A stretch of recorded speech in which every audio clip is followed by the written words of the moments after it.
What's up? Let's go! What is up? What is up? What is up, SBG? We are here. Please, please, please forgive us for the tardiness, but there were some things that had to happen behind the scenes. Yeah. Nevertheless, we're here. Our graceful host, Shiron Bracy, and me, Dr. G, coming through, visiting tonight to chat it up with the SBG folks. And so I'm always happy to be here. I hope you all are doing well and staying warm. Yes, it's snow all over the place. It's all over. It's ice everywhere. Oddly enough, it's fire everywhere at the same time. So, but speaking of all the ice, that's probably why we can't, is because the person who's going to debate, he had a little slip and fall. And he couldn't get up. So he's still sitting on the ground, but they brought some heaters around him. So he's going to be okay. So he's going to be warm for the night, but they brought some heaters. What's up, Silent? What's up, Freedom? We're going to have some fun tonight, though, regardless. Yeah, so we sending out our thoughts to Beans and for a speedy recovery. Mm-hmm. And, we're going to reschedule this thing, but I want y'all to know your girl was ready. I was ready, okay? But yeah, we'll reschedule that thing and get it done another time for sure. What is your thoughts with this whole LA fire and the politics of the government over there with the LA fires and everything? You have any thoughts on it? Do you believe it was some kind of conspiracy to have the new smart LA in 2028, or is just an accumulation of bad decisions by Governor Newsom? Yeah, so I'll say this first. I don't believe in coincidences. And so that will kind of pave, everything I have to say. I think that it's, first of all, very unfortunate for the folks who are losing their property, and there are some deaths that have happened, and so condolences and our thoughts out to the folks who are going through that right now, hoping that they're getting to a place of peace as soon as possible. Yeah. But I think it's very strange. I was listening to your commentary earlier just about how the fires actually burned and didn't burn. It's crazy, right? California is very interesting, and they do have fires all the time. This one was just kind of different though, and the season, right, during the dead of winter, even for them, it's much more moist during this time of year, and so and then to find out that now, that all this devastation has occurred, there's a silver lining. We get to now build for this 2028 Olympics. That's very interesting, right? Damn. It's hard to take anything that Trump says, at face value, because he puts a lot of spin on it. But then as you dig a little deeper, you begin to learn about this water situation that, the governor just did not manage very well. He found himself, kind of doing the whole, Trump is saying this, and we got people who are going through this and this at this time, and I just want to focus on. Bullshit. Yeah, okay, we're gonna give you some time to focus on your constituents. That's a great answer. However, but you're gonna need to respond to these allegations of you holding this water hostage. It's weird. Weird as hell. Right. What are you doing? And for some kind of fish? A smelt fish. It's about a pinky big. Crazy. So Latasha, Dr. G she never went live on the channel, so we found out today that she actually got to go on a 24-hour hold, which is normal for YouTube for your first time going. So that's why she couldn't go live today. But we was like, hey, listen, we understand Beans went through a situation with all this natural phenomena happening, and he got himself hurt with all these natural disasters. I guess I should call it. That's the best way to call it that. And he hurt himself, so we're going to get him to come back because he sounded crazy. He sounded like he already had the debate with Dr. G and got beat up already. That's what it sounded like. Right. Oh, Verbal, I've been thinking about you all week. I'm glad to see you in the chat. I hope everything is well with you. She's saying they have fire starters here, and they was watching the weather. They saw high winds coming in California foliage is still pretty dry in the winter though. Oh, Okay. it is. Okay. Okay. All right. Very good for the information. I just know, over the years, Verbal has mentioned, LA. And so I'm like, oh my God. So I was just thinking about the people who I know. I'm thinking I might be able to get a job over there, Dr. G, because I know they're going to build something. Yeah, you said that. That might be, hey, you never know. You know I what do I mean? like the nice weather. I want to meet Verbal, give her a nice hug. I'm going to give Verbal a nice hug when I see her. What's up, my boss Cody? is in LA. So the company I work for is out of LA. Oh, nice. So and I get the hug, Doctor. We're gonna try to entice Dr. G to come over there too, Verb. I'm there all the time, not in Southern though. I'm working in Sacramento all the time. Yeah. So as a matter of fact, I'll be there in a couple weeks. Yeah. Oh, look at the Verb. See, don't play with Verbal. Speaking of, have you seen that story of this actress lady? I forget her name. Dr. G, what is her name? You know her name, Dr. G? Cheryl Lee Ralph. Have you guys seen it?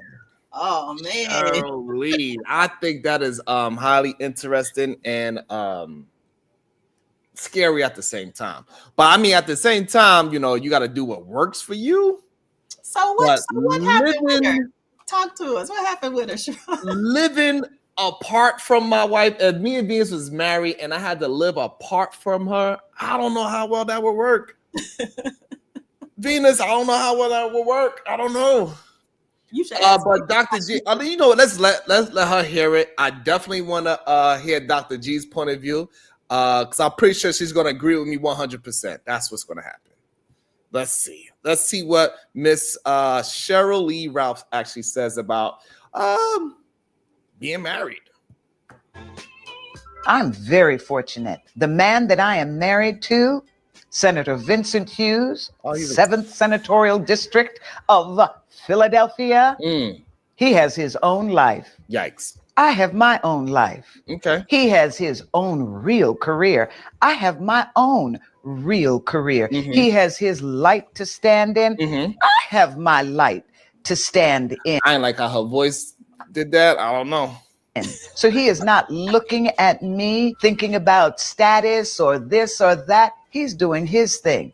I get to do my thing. We also live in separate places. When I go to see him, love to see him. When it's time to leave, bye-bye, see you soon. No way. I'm telling you, life is good.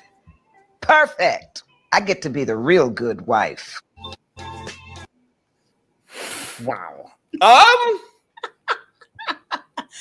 Now, so I saw this and I just read the post. I didn't hear her commentary about it. Those inflictions of the voice is red flags for me right now. Yeah. I have to agree. I have to agree with you. It is some innuendo in there, My opinion of the situation, though, and I don't know, it may surprise you, maybe not. I personally, at this point in my life, would not mind living apart. From who? From my partner. What? That is so. You mean to tell me you get walked down the aisle? One of your uncles, daddy, whoever it is, that powerful man that's in your life, he gives you off to this new man and says yes, and y'all say yes. We are going to build a new palace together. We're going to build for the rest of our lives from this day forth. But in separate castles? Listen, I definitely see the upside. Like I said, at this point in my life, I'm very set in my ways. I want things a certain way.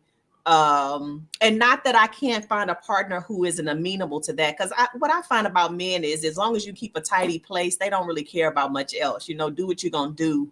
As long as it's tidy, they ain't got to weed through all your crap. You know what I mean? If you keep a nice home, they don't care about everything else aesthetically, usually. But it's just the space and time, right? I enjoy my space. I enjoy being solo. And I think I could really get into that. Now, I don't know that I would be able to find somebody who would be open for it, like, you know, how I am, because men, they're usually different about those kind of things. They're thinking, listen, if you want to be separate, that means you got something else going on. You want to be able to creep and dip and this and that.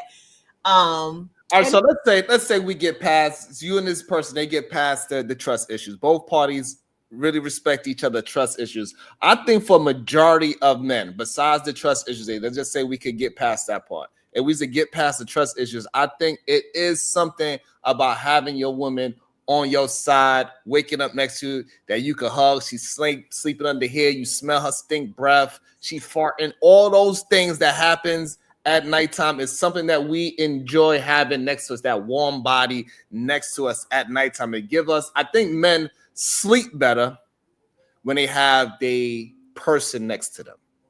And clearly it's not for women. And I think that we could do that days at a time. Like we could do all of that, like 2, 3, maybe 4 nights, and then maybe even a week, who knows? But it's like when you're ready to have that space, you have it to go to. You know what I mean? I'm gonna have to put a poll up for this one. Go ahead, Doctor. I'm gonna have to put a poll up because I read this. It sounded like all of the ladies are in agreement with Dr. G. They are willing to live separate from their husband or wife. Let's see. Oh, that's crazy. I don't know. I think about myself getting out there and dating again. Because I've been single for about 4 years since my divorce. Mm-hmm. And I kind of cringe because it's like, oh my God, are they gonna be trying to be in my space? Like, you know, what if we start to like each other? Is it gonna be, we're gonna have to have this conversation about moving together and being Absolutely. together? We live together. All the time, like all the time. Yes, I want to see you all the time when you're at your best and your worst. I want to see you in your sweatpants. I want to see you your menstrual. I want to see all of that. God damn it! So, like I said, we could do that. You know, days and days, maybe weeks. You know, we just go with the flow. You come here, I go there. You know. But I can always go there and you can always go, and it'll be perfectly fine. And then what? So whenever you just feel like, you know what, I'm not in the mood to deal with you today, I'm going to go to my house for the next couple of weeks. We're going to speak every day. I'm going to make sure you go to sleep. I'm going to my house. You stay at your house. And it might not even be the next couple of weeks. It might just be tonight. Or it might just be the next couple of days, right? It's a go with the flow kind of thing based on what we want. And I know this sounds probably like for you, somebody who's been married for so long, you couldn't fathom it. Like, girl, are you crazy? What are you talking about, right? I get that too. But try to see it through the lens of people who've been single for a long time. And now they're trying to reacclimate themselves into the scene. They don't want to be imposed upon right away. You know, it's going to take some time and a special person. I can understand that, but I can't get that. I can get with it. I think if the house is big enough, if you got grandkids or something of that nature, I could understand those things. Like your house is worth $1 million, my house is worth $1 million. It's like, hey, we both got nice house. What house we going to? Like, I could kind of get that because I don't want to. If this is my legacy, especially if this is my legacy house, right? And you have your legacy house, right? Who's going to give up their legacy house? So I could get that argument there because you don't want to just rent out your legacy house. Because some people, I would not be. It's hard for me because I'm not attached to houses and properties. I sell that bitch in a quick, fast, in a hurry. I have no problem with it whatsoever. Right. But at the same time, it'd be difficult for me knowing how majority of society thinks. Would it be okay for me to move into her house, even though we married? Me and her had to have a long conversation about that. Me moving into your house, I don't want it to be that you throw that in my face eventually when you get mad at me. Oh, yeah. Well, I've done that too. And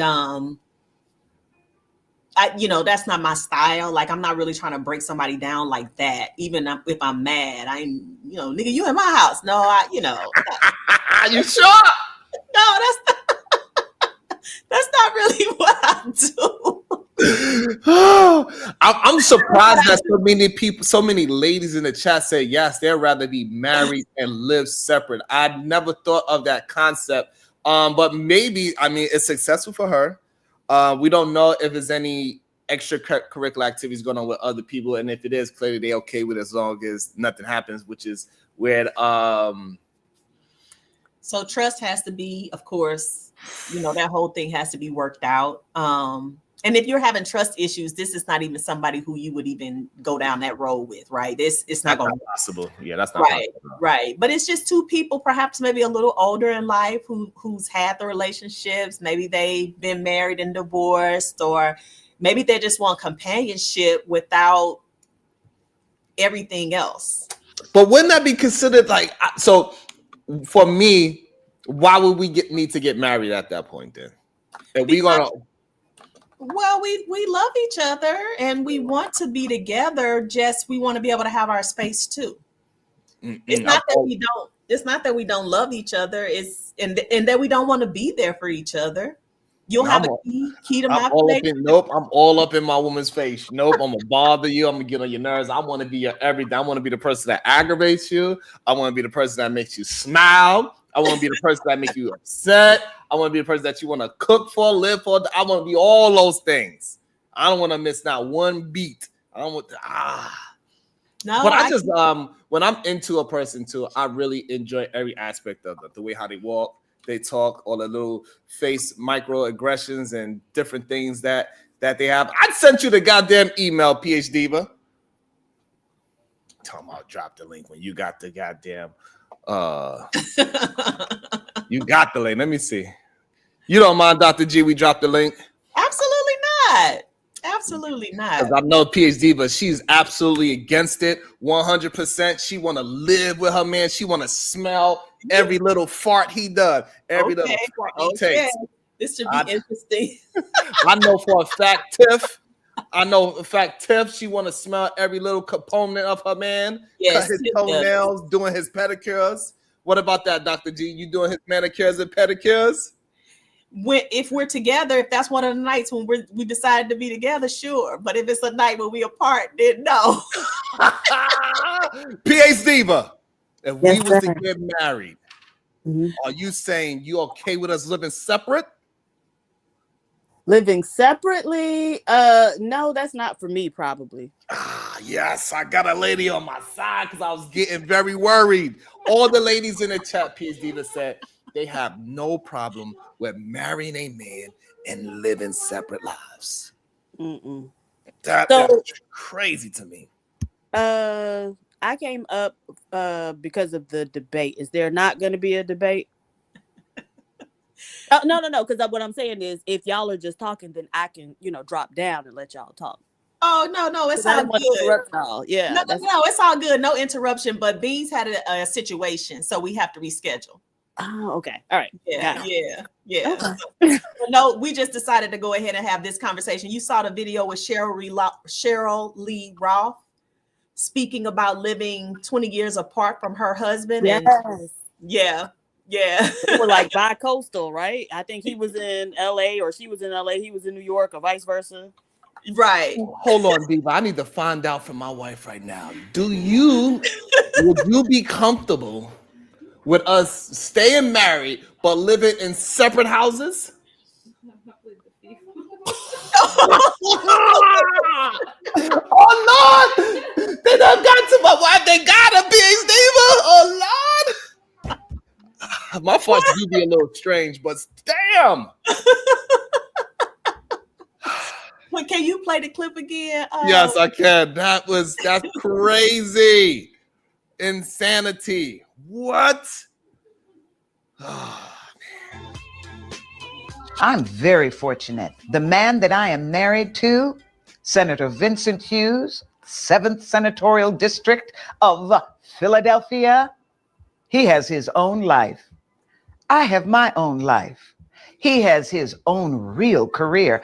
I have my own real career. He has his light to stand in.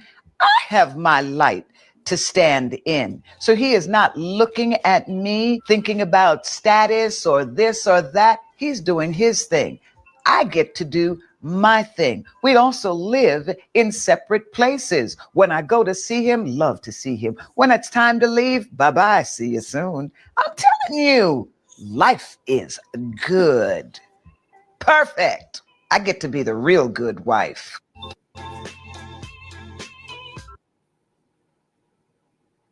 They've been together 20 years. I like Cheryl Lee Ralph. I do too. You know what? Uh-oh. Listen. No, Tiff. If it works for them. No, Tiff. No. Hold on. Hear me out. I believe that one of the reasons why we have this epidemic of divorces is we have bought into this one size fits all. Your marriage is your marriage, and what works for you in your marriage is what works for you. And if y'all are adults and you consent and it works for you, then by all means. So I'm not judging it. It seems like she's very happy. 20 years, that's a very long time. And I think that we need to think about, like, my grandparents had separate rooms like this. We do everything together. We're always on top of each other. You either had a separate room or like a man cave. I think everybody should have their own identity. You are together as a couple, but you also are your own person. And when you try to morph this into I'm the wife or I'm the husband, that can get very dangerous if your whole personality is wrapped up in your partner. Like, I don't think there's anything wrong with if it works for them, it works for them. She seems quite happy. Oh my gosh. Oh man. Hey, listen, I'm all for having my space over here, space over there, and I gotta deal with the most cohabit. Well, I don't know, but I'm all okay with that. You can have your own corners, in your own room, own office, all those things. But your ass gonna have the same address, goddammit. You gonna have to smell my breath in the morning. But here's the thing, like, you know, when you go out of town, like the first day you be like, oh, this is nice, but like by day 2 or 3, you really be ready to see your booski. I'm sure every time they see each other, they probably really enjoy the company. They probably really enjoyed their time together. And we dated the first 2 years out of town, out from a distance. Amazing. So you say so. So we got Tiff and Dr. G. They are both on the same side. They think they would enjoy it. I didn't say enjoy. I said can respect it. We're gonna just assume that both partners are trustworthy and there's no infidelity at all. Just see, that's the thing. I done seen too much. Look, ladies, we get 24 hours in a day. I'm convinced men got an extra 5 to 10 hours in their day somewhere, because when I tell, I don't see too much. If you could go to work and juice one of your coworkers in the janitor closet, right? And your wife know this, so she bring you to work every morning, come pick you up for lunch in the afternoon, and then come pick you up from work, and you still find time to go fuck off in the janitor closet? No, absolutely not. No. Right. And so that's why it doesn't even matter. If they're gonna find time, they're gonna find time. Right, but I ain't gonna help you find no. But the other part of it too is, if you're gonna do it, you're gonna do it. I think it has a lot to do with how that person is and if they're ethical. And when she says senator, I'm sure with him being that high ranking, he's probably got responsibilities and things. She's had her own successful career, and I think it's nice that they've both been able to thrive without somebody having to sacrifice, because oftentimes there's one really, really successful partner and somebody else that's given a little bit more. And it looks like they haven't had to minimize how they show up in their professional world. And let's just be real. There are some partners that resent you for being successful. Mm-hmm. They just do. They can't help themselves. Whatever, I don't know if it's mental illness or jealousy. I don't know. Mm-hmm. But if you're not there to see my grind every single day, if you're not in my space, it's less likely we'll have issues because of that. Right. You'll be able to know you're doing your career is flourishing. My career is flourishing. We take care of each other. We just do it from afar. Mm-hmm. You know, I think you can be supportive. Like I said, I just want for us to really kind of come out of that. This is what marriage looks like, because I think we're setting a lot of people up. I'm sorry. I don't want to interrupt you, but I have to address this thing about no wealth. Like, stop it. These people are millionaires. They have money. Like, why are we Mhm. always going to the bottom of the conversation? Everybody is not broke and busted. Okay. They have money. Like, money is not an issue for Cheryl Lee Ralph. Yeah, right. If you Like, don't know that she's the first dream girl, I'm not talking to you. I Like, just cannot. We got to level But up I the do think conversation. there's an issue of whether or not it's practical. Because okay, so we can watch Cheryl Lee Ralph and she can tell us about how her and her husband lived apart for 20 years and they still been successfully married, right? Coast to Mhm. coast. But the conversation goes into, okay, is this something that other people would be doing, regular, your everyday regular person? And so I Right. think the point that whoever that is making is that it's impractical for the vast majority of people, right? Well, but they won't have it at the level of them. They'll have it at the level of which they can afford, right? So I might not live on this coast and you live on that coast, and I have my mansion, you have your mansion. Maybe I have my one bedroom right here and Mhm. you got yours right there. It's what is, or maybe, how about this? Maybe I have my own bedroom. Mhm. I have my own separate space in our one home. Mm. Mhm. I live downstairs. You live upstairs. I think it can be managed based on whatever financial situation you find yourself in. Money doesn't have to be the controlling factor, is what I'm saying. Yeah, and Sugar Bum, you're saying how would they raise the children? Typically, the kids would be in one location, and the person would fly in, but the kids normally stay one place, and Guess then who like did who? you don't know. Guess What if who they keep the have a nanny? children more You, often than not? Guess The who keep the kids children? grown. They I grown. don't. They got their own place. They I don't. gone. I just. Oh I no, just. not for Cheryl Lee Ralph. I'm just saying Yeah. when No. I people have just. separate residences and they're married, usually the I woman still don't. got the kids. I Right. just can't. I don't And so have a now you're spirit doing of it by fear. yourself. And to me, like when we say like, "Oh, you be in the broom closet," well, yeah, you could get into a car and have an accident. Like we don't have that same fear with certain things. So I'm not going to go into it fearful. I'm going to go in and try to be dutiful, do what I can do, own my role, and let it play out. But the fear that we've got to stop putting that out there, because we are stunting people from at least trying, because they have analysis paralysis. They are stuck in thoughts. You need to live your life. And again, when I say rethink marriage, if you are not quote unquote religiously married and y'all share 7 years together, then you know what? Y'all had 7 years of a relationship. It served you. You grew as adults. You've decided this doesn't work for us anymore. We're going to separate. And if you do it again, these are adult types of behavior. Wow. I started to try to find some. It's actually it's called LAT. What? Hashtag LAT. What's that? Living apart together. Mm-hmm. Oh. It's an actual thing. I thought this was like a one-off and like a couple of angry old couples that just No. too stubborn to get to leave each other and say, hey, I'm gonna go live with my daughter, you go live with your son. No, this is a thing. It's called Yep. living So apart Sharon, we together. know 3 couples like that, and they were later in life couples to where the Who? person You had know been, them? yeah, they had been married, Hold got on. divorced, had their Tiff, own homes. Hold I need to on. make sure I understand, Tiff, what you're saying. You're saying you know a couple right now that is I know 3. living People apart that together. They are still married, they are but very happy. So let me explain. So this again goes with the kids.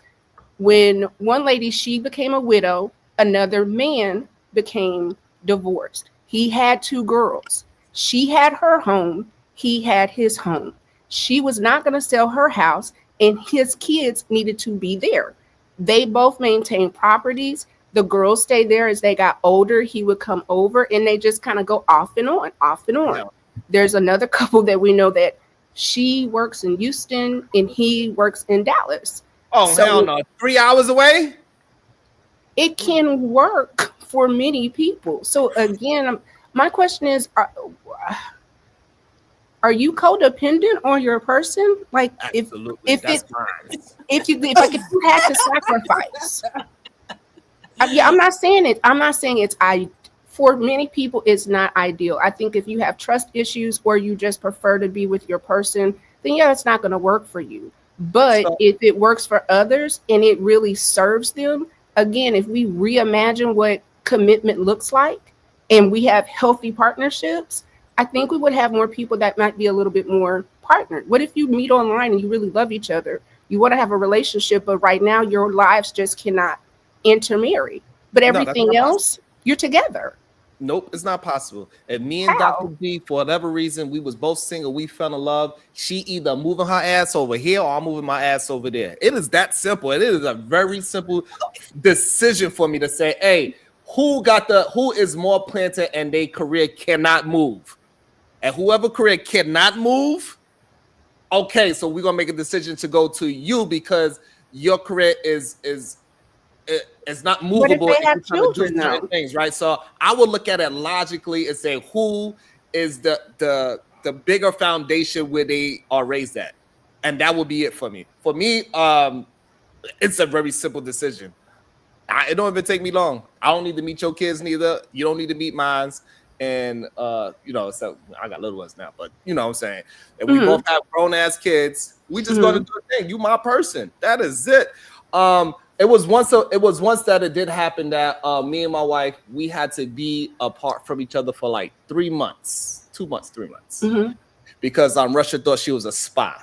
So they held her in Russia and they wouldn't let her leave the country because they thought she was a spy. This is for real. This is what they did. Wow. Yeah, so this is for I real. didn't know Anya was Russian. Yeah, so so that happened for real. So I understand how it can happen, but that was an extreme circumstance. This is around the time when Russia was tapping into elections and stuff like that. Be careful, Russia's weird. Like Russia's real weird. Like you can't do certain things. They don't get the same kind of internet we got. Right. You can't say certain things. So like that was the only time that ever happened where I was like really apart from the person, right? My person. But why do you act like that's such a I foreign cannot do that on purpose, though. That's what I was trying to get to. Military families. It's very common for military families. If the husband is going to get deployed and he's in Iraq and you're in El Paso or wherever you get stationed, like and maybe that's what it is because I'm a military brat. My husband is a military brat. So I guess it's just not a foreign idea of sometimes families are together, sometimes families are separated. With that being said, Tiff, right, that's a different situation, right? We both, if I am somebody that is a traveling nurse, you're not going to see me for a lot of the year. Like I'm going to be in different hotels at different places. That is, we are coming into it knowing that we are going to be separate a lot. That's different than me and Dr. G said, we love each other. We're gonna be for each other for the rest of our natural living lives. But however, I don't want to see your ass every day now. Like, and when you said traveling nurse, I think that you really made a really good point that we didn't see that, right? But since what do you call it? COVID, like that's a thing now. It's a real career, and people are thriving like that. Make your money. I agree. So I'll see you on the weekends. Love you so much. I got a question. So, Dr. G, do you think what percentage you think this can actually work for people in this climate? If you was to try to throw a percentage on it. And I got the same question for you, Diva. So I guess just in general, I would say it would be a low percentage that it would work for just in general. But as we get a little bit more specific with the groups that we're talking about, so later in life, maybe have already been in a long-term relationship that ended, whether you widowed or divorced. Maybe you've already had the long-term live-in relationship. Just different circumstances make it more appeasing for different people. So I would say the minority for sure in general. But as you start to put certain components in place, I think you would begin to see more people, at least thinking through the idea.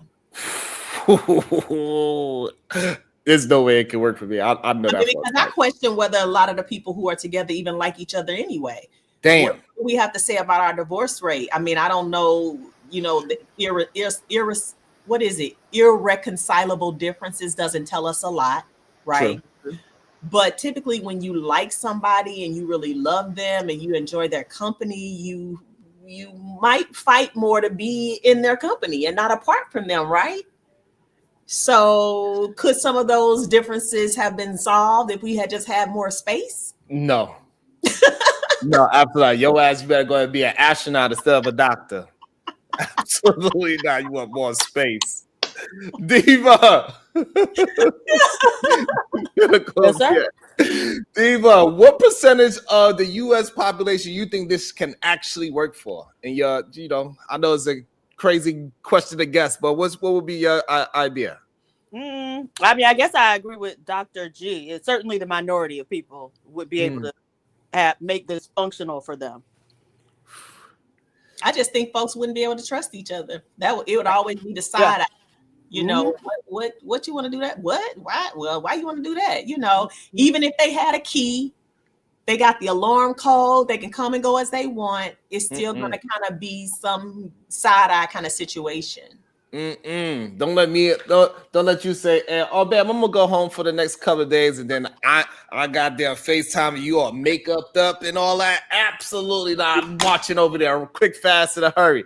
You thought you wasn't gonna sleep next to me? But you can do that. You can do that anyway. Like you could always come. You know what I mean? It's not like you're not allowed to come. You got a key. You got a passcode to the gate. You got everything. So, but I guess that's there's no limit to your access. And I guess when somebody works through that part and they actually see, well, let me think about that. If I can come and she's there, I see her on the camera, she's there. You see what I'm saying? I'm not hiding. Because I look at, I don't know, it would just feel weird to me that we live separate, but you get I hate to say it. Oh, go ahead, Shiron. I'm sorry to interrupt. Yeah, go ahead. But you get to go and come as you please whenever you want to? I don't know. Wait, you don't get to do that anyway? No, I cannot just say not his woman. She cannot just leave and go to another state and say, oh, I'm just going to Ohio for the next couple of days. Oh, no. I meant like just leave and go somewhere. Like, oh. Okay.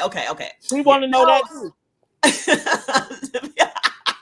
And I don't mind, I would never like, well, I'm going somewhere. Where you going? Well, don't worry about it. I wouldn't, like, I'm not being unreasonable. Indeed, but look, and I'm gonna put you on a clock too. Like how long it takes to get there? Right. Like we ain't gotta be unreasonable. I don't want to be disrespectful to my guy, but I honestly think that's probably the only way that I would engage in another relationship long term. Sheesh. That is interesting. And at the very least, I'm going to have my own room. At the very least, my own bathroom, my own room, at least. We can't even share the bathroom. No, why would you want to? I don't want to. Who's going to pick up my underwear? You share a bathroom? Absolutely. I don't care how many bathrooms we got. We got our bathroom. Now that I don't like. I don't want to share a bathroom with anybody. No, we don't share. So I gotta do my own laundry. No, I do all of that, but no. No, I mean, not if she'll do your laundry. Yeah, I guess. See, y'all got me sweating. I'm getting hot flashes. Yes, pick up your own dirty drawers and go put them in the washing. What? Absolutely not. I take pride in my wife picking up my dirty laundry. Oh my God. No, college football, it ain't really about that. Like, okay, so let me be a little bit more transparent, right? I've been in situations where I was just really truly annoyed. You know what I mean? And I won't even say it was him. Perhaps it was me, and I didn't know how to express myself, or I didn't know how to accommodate myself, right? Where I didn't have to be worried about what he was doing to annoy me. But I've been in situations where I was so annoyed and I just felt like I needed out, but I didn't want to end my relationships necessarily. I just need out right now. And it wasn't to go be with somebody else. It wasn't to go toiling around the city. It wasn't to do any of that. It was just to have some space for me. You felt a little claustrophobic. somewhat suffocation type of situation. Yeah, and it felt like if I just had that time, I wouldn't have to end my relationship. Now, I was much younger. It was a long time ago. The only point I'm trying to make is it doesn't have anything to do with money. It doesn't have anything to do with wanting to see other men, wanting to, run around in the darkness of the night, creep the street. It ain't got nothing to do with nothing nefarious. It really right. doesn't. Gotcha. It's just about being able to make space for myself when I feel like I need that. Interesting. But because like that explanation I could completely understand. Sometimes I tell her as go somewhere, please. Get in the car, go somewhere, don't come back, figure yourself, go call one of your friends, go to the bar. I don't give a damn. You don't even gotta tell me where you went. I don't care. Just go. Bye. Because you stressed. Those kids got you looking crazy right now. Oh, y'all do have small people. Good. Right? I understand that. But that's only for an hour or two. Third hour, hey, goddamn, you having a little bit too much of a goddamn fun, huh? Just me. Hello. Yes. Hello, Shiron. Hello, everyone. Hi. Hello. Shiron, I have to ask you, did y'all ever like date, right? You know how when you're dating, so, and it's like that excitement of when you get ready to see that person, right? That's exciting. And then I think at one point in time, my husband and he ended up getting transferred out. And so we were in different states. We were married, but we were living apart because his job moved him. And it's like, man, on the weekend I go, it was good. That's one, even if it's another room, I'm telling you, look, to have that space and to be able to like decompress. Sometimes people really don't need to sleep with other people because of the energy. You get what I'm saying? If a person is so worked up and they got a lot going on and they had a bad day, sometimes you do need to sleep apart, right? Because you'll take on that energy. My thing is, it's the excitement of it. It's like I said, I like it. I even have like, even in our bedroom, we have like the mattresses that are separate and they're like remote. And if he want to be laying flat, I can be up and have my feet up. So it's, to me, it's having that autonomy of being able to be your own individual person, and then you still bang it out when it's time. You get what I'm saying? Gotcha. I didn't know it would be. Okay, I will have to understand that. Try it out. Send the kids out to the grandparents, and then y'all just kind of act like y'all dating, right? And then go in separate rooms. You ain't even gotta leave the house. Go in separate rooms, and at the middle of the night, and she wiggled it. You wiggle that door because it ain't gonna. You wiggle that door, right? And you crawl up in that bed. You know what I'm saying? You know what I mean? And you sneak up in that room. Come on now. Miss Jess, we call it sacred. We call it sacred prayer time. No, listen, I want to come pray together. Anya is already on our side, so Shiron is not going to be willing to show her that she really wants to be on Anya know what she talking about, because he gonna creep, and she already know it's gonna be good when he creep. Come on now. I like that, like not expecting them, and then you hear the key part. Exactly. Put a little outfit on, put some heels on. Knock at the door. Crazy. This is Nicole. You know what? It's kind of shocking that I didn't realize that how many people will be willing to do it and be comfortable with it as long as they could trust their partner. I understand it for work. The women, but not the men. The men are like, hell no in the chat. They're like, no. No.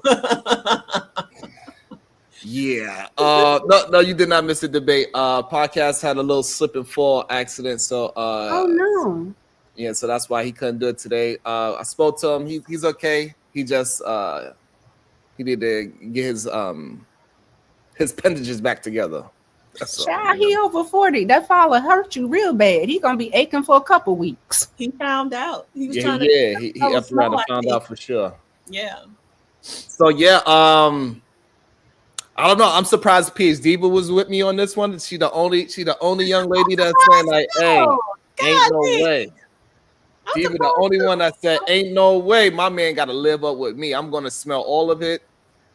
Stink feet, dirty underwear. She got to smell it too. That's it. I have a question though, I ain't PhD smell that. Diva. PhD Diva, have you ever been married? No. And that's probably why. I mean, that's not a bad thing. I'm just saying. You will see. You'll see. It's like having kids. You love your children. You love them to death. You take care of them. You nourish them. You provide for them. But if they go be with their grandparents, you know they're in good hands, right? Mm-hmm. And you can enjoy yourself. So you know. So I'm gonna call my other girlfriend grandparents, so you know that I'd be in good hands. No, No. you went too far. You went too See? far. That's why he can't do it. I think more women might want to get married if they were able to draw some different parameters into their marriage. Absolutely. Like it wasn't so customary cut. Yes. You know, the same TikTok black and white. Baby, I'm telling you, I have this So who's radical doing idea. the cooking and cleaning for this husband who lives separate and apart from his wife? Well, PhD, but my husband is very independent, right? He washes his own clothes. He picks up his own. He don't throw his underwear. His mother trained him. That's one thing I have to say. His mother raised Y'all him live in two right. different cities, though, right? No. y'all We in the live same in the same house together. No, we live in the same. okay. I just have a retreat. I have a place where I got my own little space.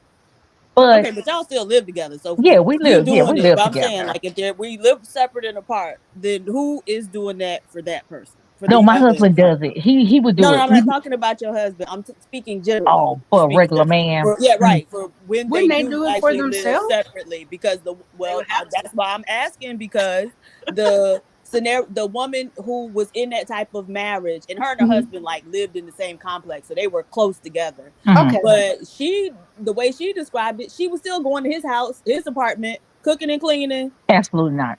Right. And so it's just like, okay, now you got two places to maintain, because she also had the children. Absolutely not. Oh wow. No. Right. And so a lot of these women will end up in these type of scenarios. And so you got to be very careful. Yeah. Right. You got to know And it you has have to to have fit all your that lifestyle. squared away.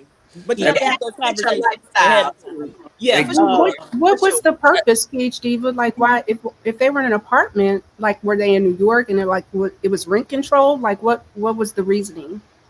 They wanted to live apart but still be married and be close enough to, like the kids. You could tell the kids once they get a certain age, hey, go to your daddy house. You know what I mean? Right across the way. Damn, that's crazy. Hey, listen, but one thing for sure, maybe people won't be having flat tires. All 40 tires get flattened if. Yeah, because if I live alone, then he get to come to my house. I ain't got to creep over to his house. Exactly. Bust my damn tire on the way over there. That's right, PhD. Welcome to the show, the voice of Venus. Hey, Good day, Venus. How you doing tonight? Oh my. Yeah, how y'all doing? Hey, Venus. I'm a little sick, so recovering. Oh, can you hear me? Yeah, we hear you. Good to hear your voice, Venus. Thank you. I What was do you just think coming of all on. this? Huh? What do you think of all this? I like the idea of Oh my God. separate. I mean, I think for whatever works. Like some people are used to a lot of people around them. It's like Dr. G said, depends on what you're used to. If you're not used to a lot of people around you, it can be irritating to have somebody 24/7. So some people are, you ever seen those people who are never single? Like they monkey branch. Every time they get out of something, they end something. So those are like the polar opposite. Like they can't stand to be by themselves at all, ever, right? So they always got to have somebody around them 24/7 because they can't sit with themselves. And then you have the other extreme who maybe like to be alone a little too much to where people now irritate them. It's like two different extremes. So I think you got to find what works for you. I'm not mad at any of it. I like the idea of being separate. At the very least, though, yes, the separate bathroom I think is absolutely necessary. Mm-hmm. Nope. And so more and more. Sometimes I might want to use your sugar scrub. That's part of the problem. everything we ever get, y'all never would have thought about this shit. You would have never walked into any of these stores. You would have never cared.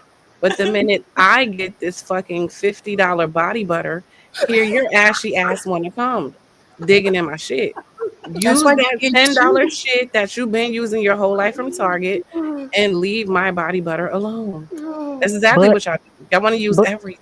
Hey, but I just dang, but feel see, nice Venus, but food. dog, Venus, that's how I am. That's messed up because I think it's flipped in my end because I be into his stuff. And No, so I'm now telling I you the kind of same thing. understand. No, I'm I telling you the same thing. understand. I You was understand. using that cheap ass Victoria's Secret spray before he No. came. So use that cheap ass Victoria's Secret spray. Don't try to use his Tom Ford and shit now. Because you didn't care about Tom Ford before. Yeah, he Okay. have all the good snacks. He got all the good stuff. I just grab all that Oh crap my and take God. it to my The room. snacks. The I think snacks. The I think it snacks. sounds for me personally, it sounds wild for my wife to not live with me on purpose, where it's not a money thing. Hey, we trying to build this thing for the next 10 years. So you gotta live over here, I gotta live over here because we handling two separate things. But once all that's done, we come back in 10 years and we figure it out. I think that's different. We had a plan for it, but if it's like this is how we're gonna, I can't understand it, especially with children involved. That's what another part of it makes it difficult. I guess if that would be, I don't know. That's just The wild. kids might change things. If it's kids, that might be a little bit different. But Mhm. why can't you guys accept the fact that women, because I was like reading the chat and I was listening, right? Girl. Isn't it interesting that like the women would rather have more of the space and the men are the ones like Hmm. absolutely not? Like Amen. it makes me think that you know how they say like women benefit more from marriage. You ever hear those talking points? It makes me think men benefit more from cohabitating. The reason y'all want somebody and you want to be up in somebody's space all day, because look what you said. Who's gonna pick up my underwear? Who's gonna cook for me? Y'all are children. Y'all, and that's why the women want to get the fuck from away from y'all, even when they married. That's why. Right. And Well, I think too, I think they be thinking about it from a financial standpoint. So Sharon, I'm not saying like I only resonated with living apart is doing C19. I literally got my own. I got another apartment because I wanted to protect my family. We agreed on that, and I okay. kid you not, it was the best. It was like wonderful. As a matter of fact, we were like, man, we could get used to this. You know, it Oh was one shit. like we would dip over to each other's crib with our N95s on, and like it would be on fire, and then I head on back, he head on back. Oh hell no. But this the thing, C19 ended, and it's like, okay, we go back, Right. and then I'm saying everybody needs their own space, Mhm. right? Even if it's in the same home. So I get it from a financial standpoint because men are gonna look at it from that. Mhm. Because even when I had to do that, he was like, I don't care about getting C19. That's an extra bill. But dude, come on now. So now, Like, like, I understand. I also understand it from two very successful people as well. Like, if she's well, if she could fully take care of herself, she don't need her husband to help take care. So she could afford her $1 million house, he could afford his $1 million house, and both just like that. I could almost understand that a little bit, but uh to move forward, we just start saying like, hey, listen, this is going to help a lot of people because clearly women seem like they are more willing to do this than not. I only heard one other man say, his name is Daler. I think Venus might know Daler, but he said he's willing to do that. He's willing to marry a well-to-do woman. She got to make at least 130,000. She could keep her own house. He keep his own house, and whenever they meet up, they decide whichever household they go through, and he'd be perfectly fine. That was the only man, but he was Nigerian, I believe, that I heard say that. well, Sharon, it's like you seem kind of nervous. You love your wife. You really want to be under her. Like you seem a little nervous.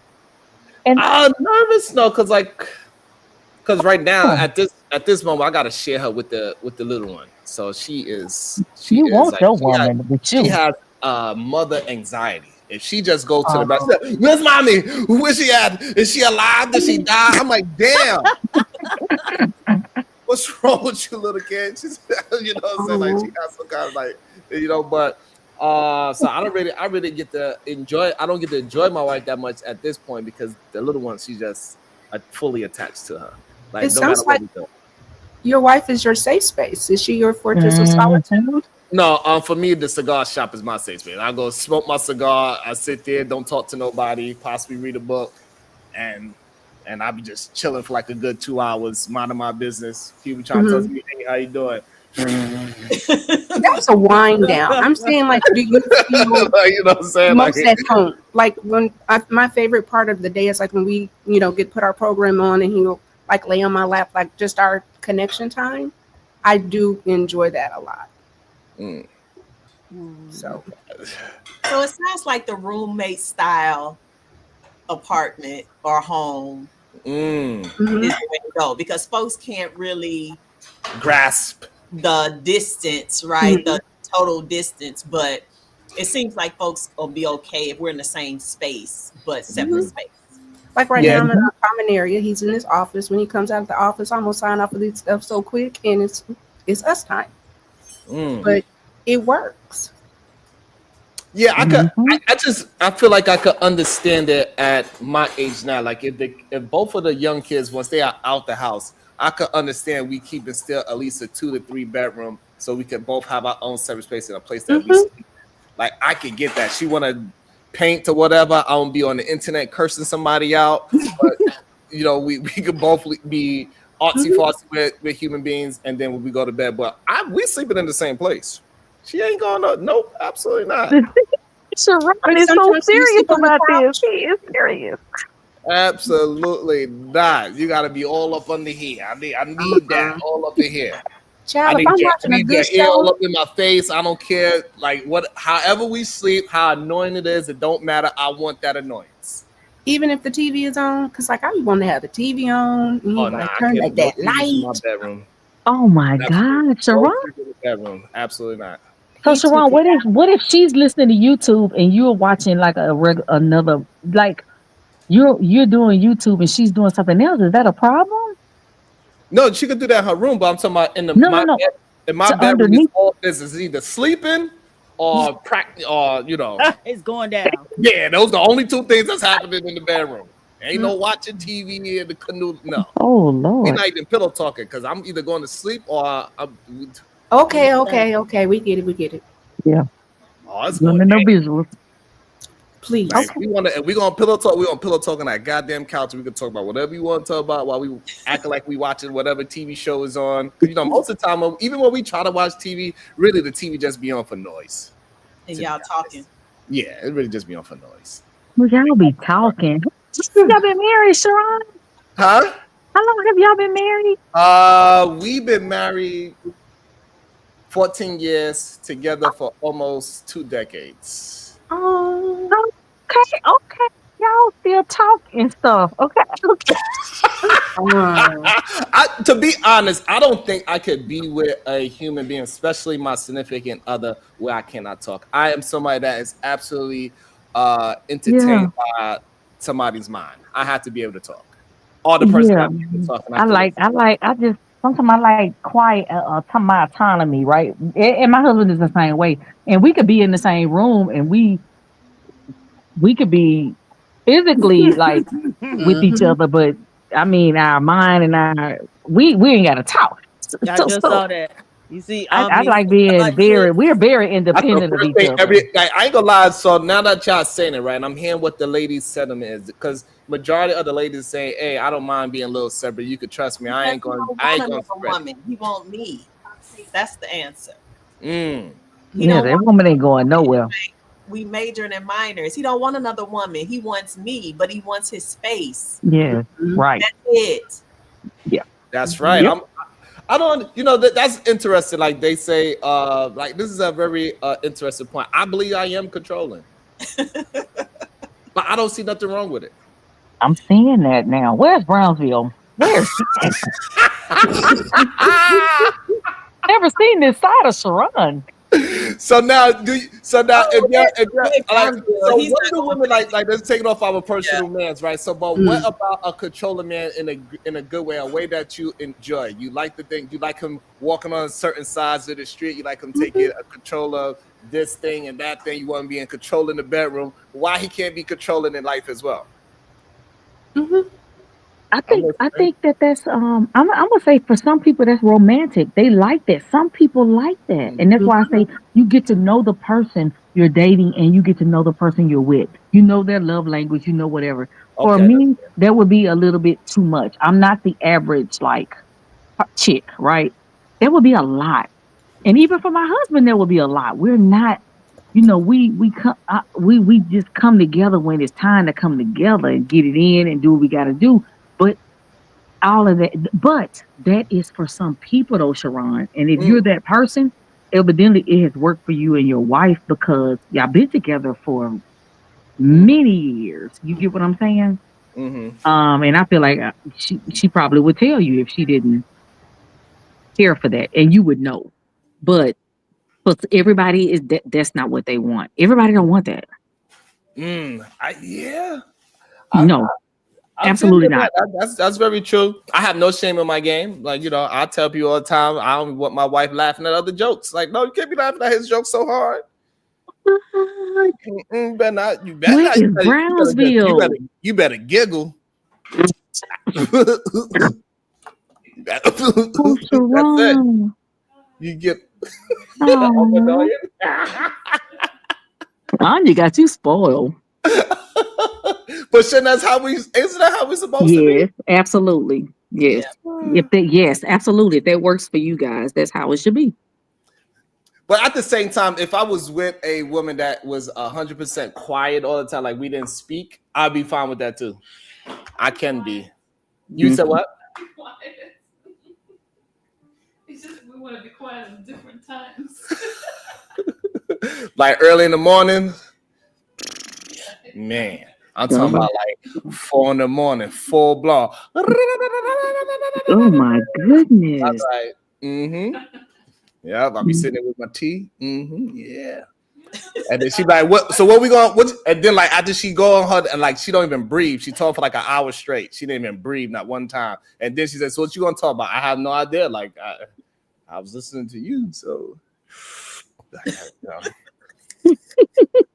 So, but yeah, but babe. So how like because I was trying to compare it to when you was being held as a Russian spy and we had to sneak you out the country because that was like what 3 months. 2.5.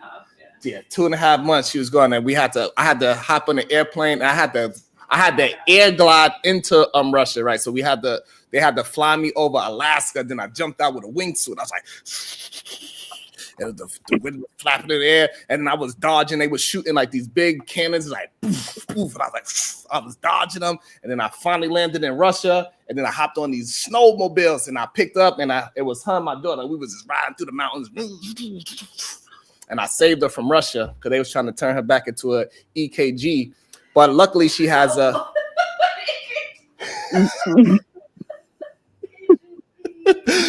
Luckily she got this pet polar bear named Sasha, and the pet polar bear, kept off all the KGBs. What's the question? And we got away. But man... It's just really interesting to me. I would have never thought so many women would have been comfortable with living apart. I think it's very interesting. It's making me think a lot. Yeah, and it's making you nervous too. No, yeah, I'm not nervous. Yeah, you got any Xanax or Ativan or anything like that? I mean, you may want to get you a drink tonight, Shiron. I know you don't drink, right? No, hold on, no drink, but get you some chamomile tea. And some lavender tea. I'm drinking caramel tea right now. Okay.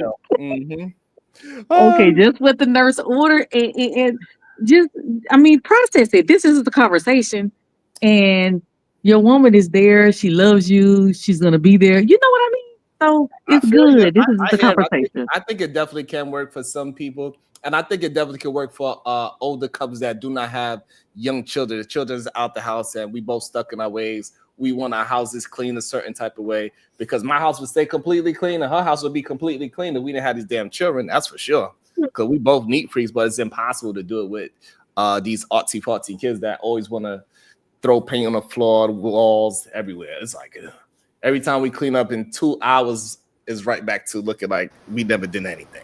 Unlikely. Gotta support Big Bro. Put it in overtime. Thank you, Lee. Conversations with MJ. Shiron, did you check your email? Yes, I did. I didn't respond? Oh, I didn't. No, okay. And you responded in your head. Yes, I did. I do that all the time. I thought I did because I looked at it. I was like, "Oh, I like this." I had a whole conversation with myself in my head about it. Damn, snitching.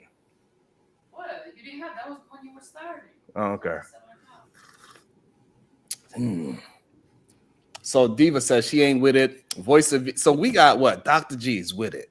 Hey, we can live separate. It's all good because she feels suffocated, even though she got a turtleneck on.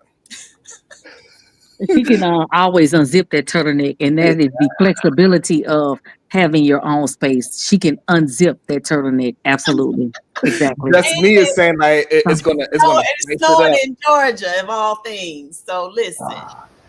Yeah, that is crazy with that. Is it bad snow? Not to me. I'm from Missouri, so oh wow. I'm from St. Louis. Like I was raised in this, but okay. It's cars flipped over and trucks and yeah. It snowed 2 days here. I was very excited. Really? Mm-hmm. Oh, man. That's crazy. I never get excited over snow. It'll be 50 degrees next week. We hadn't had snow in 2 years. That's a beautiful thing. Yeah, I don't know how y'all do the code. Like the negotiation, like I don't think hell could be hell. Ice outside is hell. Cold is hellish. I don't know how y'all doing it. I don't know. How are you functioning in snow, in the wind, and it's wet, and it's snow? It's not a God. Well, our city's kind of adjusted to it, like the way how it's set up. It's kind of set up for you can get the snow out the way real quick. But over on this side of town, we like to get dressed in all seasons. So when the weather get a little chilly, like that's when you can really get fly. You got you got your long coats on. Yeah, you can get fly when the weather's cold. I got them lips get too ashy during the cold. Right. I can't use them here, but I've had them. So yeah. What up, Fig? But I did not believe that men with so much burdens on women that y'all need your own apartments. I don't want it to be okay. So I want to put my disclaimer out there, and it might be too late because we're an hour in at this point. I don't want it to appear that I'm saying that this is my preference because the man is a burden. Right. It has more to do with me than it does with him. It doesn't have anything to do with him. Like I've never been with a man that I had a problem with not being able to pick up their socks, and that kind of stuff just wasn't really a problem in the relationships I've been in. But I do sometimes feel like I need a retreat, just pull back and not make him feel away like it's him, because it's not, you know what I'm saying? So even if we're in the same space and I retreat, it could start to feel like, people take intrusive. They take it personally, like you're retreating from me as opposed to just retreating for yourself. Right, exactly. So because before you go, just me for me, if my wife says she need a retreat from me, I would not feel a certain way. Oh, no, I wouldn't feel away. We don't believe you, Shiron. No, I don't either, Tiff. Okay, but I know I'm a lie. Oh, okay. No, but Shiron, it's not about that. Okay, think about it like this, right? We have men say we are emotional. Men, okay, we have at a certain age, you have your time of the month, and I wish I had known this when I was younger. It's certain things that we go through. It's decompressing, right? It's certain things that as women we go through. If I go through something with one of my homegirls, right? I'm not going to my man and being like, man, such and such did this, and this. You know why? Because that's something I feel like as a man, he got other stuff he got to deal with.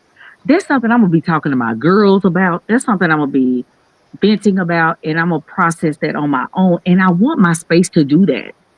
And if I'm with him, guess what? I'm not going to be able to do it because it's going to seem like I have an attitude, or it's going to seem like I'm different. I want to be able to process my emotions, whether good or bad, in my own environment. You get what I'm saying? Without anybody taking it personally. Because there are times that my husband has come home from work and I know he's had a bad day, right?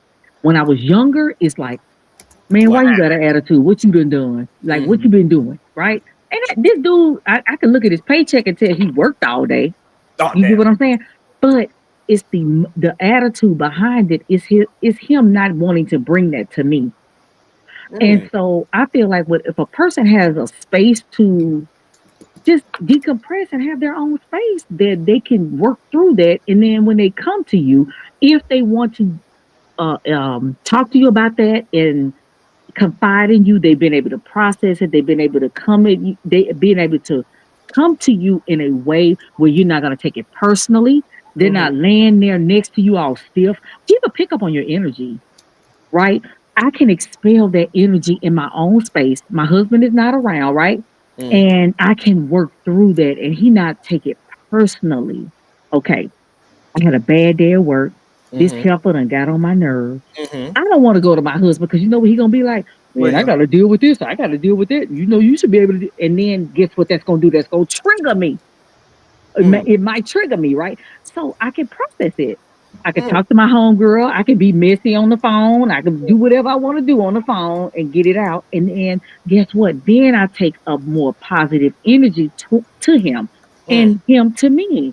I feel everyone needs their own space at a certain period in time. Maybe not all the time. Because I'm gonna tell you right now, if I don't have to work or if I don't need as much rest, then I go and we gonna binge watch some kind of scary movie or whatever. We gonna be around each other. But I feel like everyone needs that retreat, Shiron. And so I wouldn't take it personally, and I really don't think it has anything to do with picking up clothes and that kind of stuff. Because a lot of women, we're about service. I'm a active service person, right? I don't mind doing for people. And so I don't feel like it's that. I just feel like it is just that space and needing to, you know what I'm saying, decompress and gather yourself. And then it makes it exciting too. I'm not gonna lie. Yeah, go ahead, Tiff. Do y'all know any people like from the country? So everybody that we know, like the main house is like the woman's house. Your secondary, where it's like attached, where you get like a trailer or you build onto the property where that man has his area. Women never go in there. You're going to have your pool table, game, whatever. That's his spot. That's his space. If his friends come over, they go to that area. And then, so we were always raised like the women get to take care of this house. The inside is yours. The outside is, shared responsibility. Like if you have gardens, hydrangea, roses, stuff like that. And then that secondary attachment is a space. You need space. No, so Who cleaned it though? Who kept the men or the woman? That's a great question. Clean. That is a great question. You know how you was talking about people and money and funds? I know a couple that they're set up just like that. They have two maids because one doesn't like the way the other one does. No, they are very clean. You grew up that way.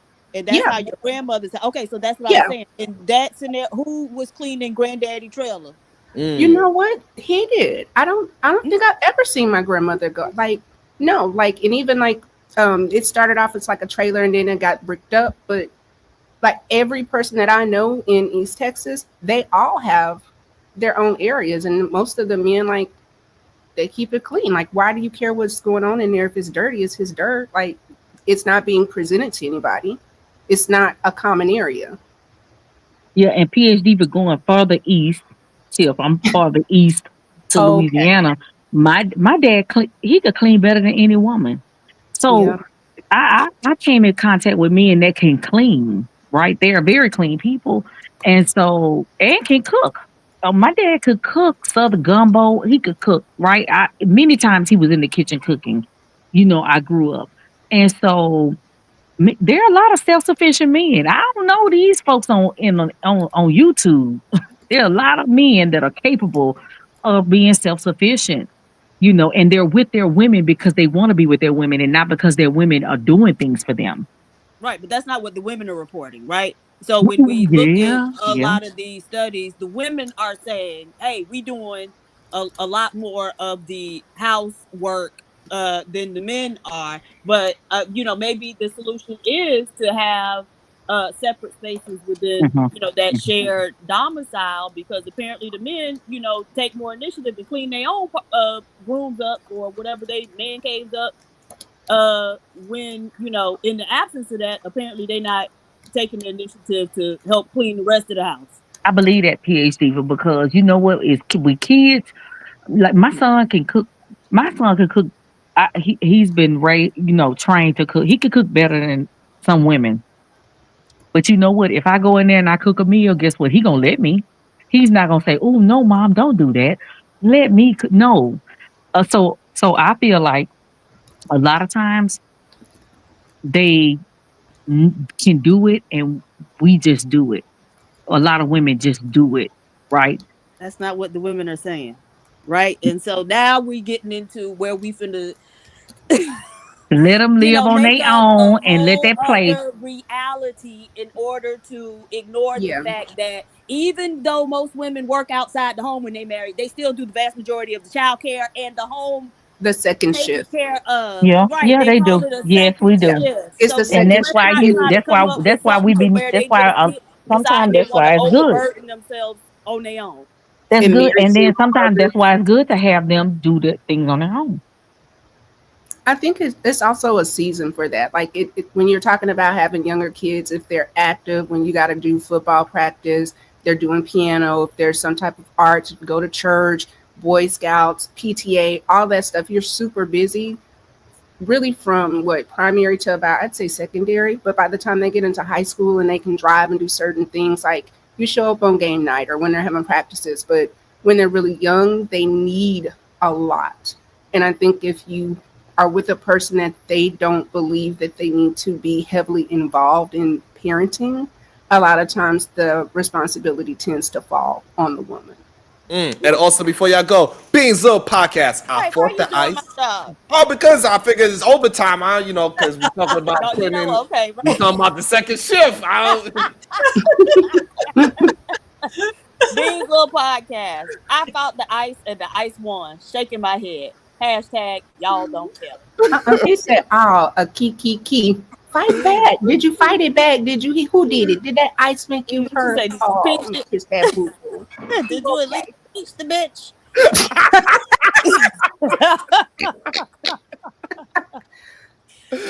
Oh shit!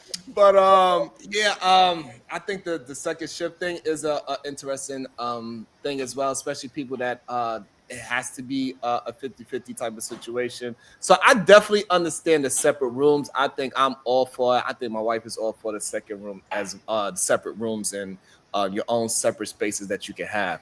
But separate apartments, I don't know. That's like, for me, I guess it's just hard for me to visualize living separately for whatever time it is. 'Cause I was still single at that moment. In that week that happened, 2 weeks, that you always have your own separate space. I would still feel very much single. Sharon, your mic, you kind of away from your mic a little bit. Yeah. Sorry. Yeah, so I Okay. think I would feel very single if we had separate apartments living apart from each other. For me, definitely, and I think majority of men, and I guess that's why majority of men saying like hell to the nah. If we're gonna live separate, then don't be mad if the other woman comes over when you're not there, type of situation. Because for men, it's like either we together and we're gonna do this thing and be aggravated together or lovely together, whatever that is, we're gonna do it together. That's how I think men look at it. And clearly, women, Crazy. they like, nah, we need some space. And I wonder if it's a intelligent woman thing or a stupid woman thing. Because it I seems think like, it's intelligent because guess what? Think about it. We're not on y'all nerves. Y'all get okay. So not y'all, not mhm, you per se. mhm. There are men that get on YouTube every day and they complain about black women, right? They complain about us. We're emotional. We whatever. It's a tons load of stuff that they complain about. Doing that, it literally gives them that relief, right? Mhm. There's still money. Just say we're still in the home. I'm saying still in the home because I can't justify just living separate lives. I'm not a millionaire. I'm not, I make good money, but I'm not a millionaire. I'm not gonna do that. So my whole thing is things are still getting taken care of. He's still getting satisfied. It's just that we have our own space, right? What's the problem with that? When you say we get on y'all nerves, when you say we're emotional people, and this is the remedy or a coping skill for us to say we need self care, decompress, have our own space. You know what I'm saying? Yeah, but not your own apartment, because it seems like all the ladies here that's tonight, everybody's here is highly intelligent, in my opinion, and everybody's okay with it. They're like, hey, you know what? I don't see no problem with it. I'm glad she said that. I'm so tired of y'all, the singles, talking about the married people that run YouTube. Babes, some of us don't have kids. If you have a girlfriend, why are you worried? And if you don't want to be married, why are you worried about other people's marriages? This is part of the problem. You are trying to dissect and put on expectations for other people that you don't know what's being negotiated. Or if somebody, I know, who was it? One person just said, my wife is in here listening. My husband just came in. He was like, oh, what y'all talking about tonight? He'll come in here, sit, listen, and then he'll be like, okay, I'm going to log off. On the weekends, I don't hop on. Stop trying to manage our business and manage yours, okay? We've meant, don't worry about us, okay? Leave the married folks alone. Yeah, I promise if I find my husband online complaining, it wouldn't be you good. know what? But you know what? He's like, he don't understand. He's like, I don't understand those guys. He was like, he don't even want to hear about it. Like when I'm like, me, we're here with the, Shiron may be on in the morning and you got folks up there arguing with him. And I'm like, got it on speaker. He like, I don't even understand like why you listen. Like, why are these dudes doing this? Right? Like, he don't get it. It is very interesting that it is a clear divide of type of human beings for sure, especially on the men's side. Like the men that is willing to do whatever they need to for whatever it is in life. They like more on my side of things. Like, hey, if my wife is in a mood, that is okay. She could be in the mood. She don't have to be not in the mood. It's okay. Like my wife is aggravated. I'm like, hey, clearly you must need to go outside. She look at me. Yeah, I'm gonna go shopping. Okay, bye. See you later. No, Jones, I'm not talking about that. You don't have to. I didn't mean it to be personal. Yeah, no, I'm saying like nobody. Just because you have a wife doesn't mean also that she cannot be a human being all of a sudden. I think that's missed, though. I think that's missed. I think when we go through our emotional changes or ebbs and flows, the partner takes it personally. They just do. It's as if doing something against them. It's not you working out something in your head on your, for yourself, or you trying to work through your own attitude issue at that moment. Maybe you have a negative attitude, a contrite attitude at that moment, and you're trying to work through it. They take it personally, and it can cause problems, because then when you say it's nothing, or it's you, now you're not being honest. So it just becomes, and I'm speaking from experience. Listen, I've been in a situation where YouTube was an issue. Okay. Right? A particular YouTuber was an issue. Okay. Female YouTuber that everybody loves. Okay. Initials CG. Okay. So fine. I get it. She goes there. And your man might not want to hear that all the time.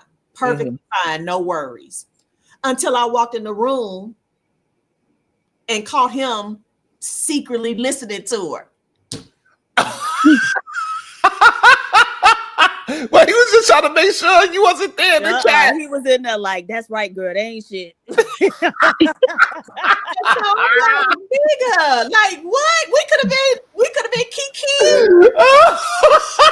Dr. G. He said no. I thought this was a me thing. I wanted her to myself. Dr. G. So-and-so is. Did you know so-and-so was live? And then I got a notification. Did you know so-and-so was live? Oh God. Oh, okay. Listen. So, Dr. G, maybe he was trying to see what you were gonna reply in the chat, see how you felt about things. What you think? No, this was me saying, okay, I'm not gonna listen to that publicly in the home, because I get it. It can be a bit, I get it. I'm gonna respect your mind. Mm. And then I creep around the corner. You tucked off in the living room. I creep around the corner, and you got it turned down. Like you see what He was hate watching. Oh Lord. Yeah. So needless to say, I probably don't have to ever tell y'all again why I'm single. Okay. Oh, Lord. And that's why space is good, because my husband don't like that foolery. He does not like it, right? And I would never have it like on speakerphone. That's a true I story. put my Bluetooth on when I want to listen to. When I want to listen to Shiron, when I want to listen to, I ain't gonna even name no other content creators, but I know when Shiron come on, I'm gonna be listening, right? Because it kind of helps me go to sleep and wind down, and that's why I need my own space, because he does not, he like, why would you want to hear all, because he's hearing these men bucking up against you, right? I've tried it to get him involved, and he's like, I don't, he's like, that's crazy the way what they're saying. You get what I mean? Yeah. You with this woman, you married this woman, you chose this person, and guess what? Now you want to complain about it. So dude, it sounds like you the problem, right? Why are you listening to this? So my thing is, that's why it's so good to have your own space, because I can get in my own space, I can listen, and I can get what I'm saying and decompress, and I ain't got to worry about that rascal judging me or put unlikely comment up. Nope. What do you say? It's always a problem. Always. Another man, Shiron, helped you. Oh yeah. Oh yeah. No, I'm not gonna even put that on Shiron. It be the panel. I have to contribute to the panel, and I don't. I go to sleep, like it's a soothing mechanism, right? No, Jess, I think you missed the point with that one. He's saying another man helped me go to sleep. It's always gonna be something issue. Yeah. That's just it. Even if you put your headphones in and they don't have to hear it, it'll be, oh, you're not paying attention to me. But Dr. G, that is why I have my own. If he don't see me in my own room, you don't have to convince me. I remember I'm the one that's I'm with it. I'm with the other space. Yes. Because if I'm there with him, I'm gonna be present, okay?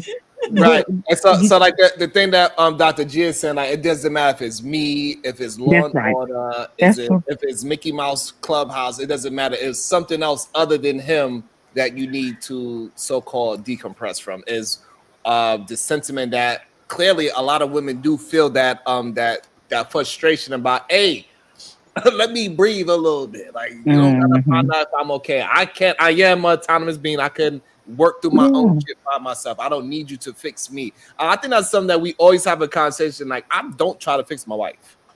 If she having that attitude, figure out your attitude. Because I know unless I did something, then I would try to figure it out. But if I know I didn't cause the attitude, figure it out. Because if she want me to help her figure out, she will come to me and say, hey, this is what's bothering me. And then we have a conversation about it. And usually, even when that happens, it ain't even for me to fix. It's really more for her to just get those thoughts out in the open, and she's going to figure it out herself in the first place. I don't have to fix. I don't want no woman that I will have to fix in the first place. Exactly, Shiron. Oh my, exactly. That is not something I want. Why would exactly? And a lot of people don't understand Eric said we probably would do the same thing. I agree. I mean, he would probably have his headphones in, and then I would be like, "Well, you're not listening to me." No, I don't work like that. You know what? I didn't take issue in that particular situation. I didn't take YouTube was an issue, y'all. That's just the bottom line. Yeah, I didn't take issue with him listening to content creators like the one guy that comes on your panel that I'm like, TS, like. Why is he here? But that is kind of crazy that he was listening to TS and you was listening to CG. That is kind of crazy, though. I ain't gonna lie. He also listened to CH Holcomb. Oh, okay. I'm not listening to those guys. Like, but I ain't gonna tell you not to. I never said I don't want you listening to them, or why you listen to them? Because for me, all of this replaced cable TV. It was entertainment.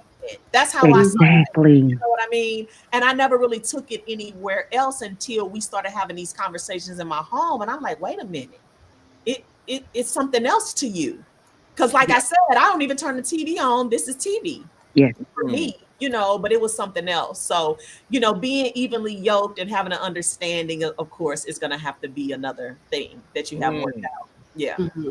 PhD, I got a question. I got a question. PhD, if you was dating a man, everything is all good, but he listened to Tommy Sotomayor every day, Diva, would that be a red flag for you? Yeah, we certainly have to have a conversation about, like, why are you listening to this? What are you getting out of this?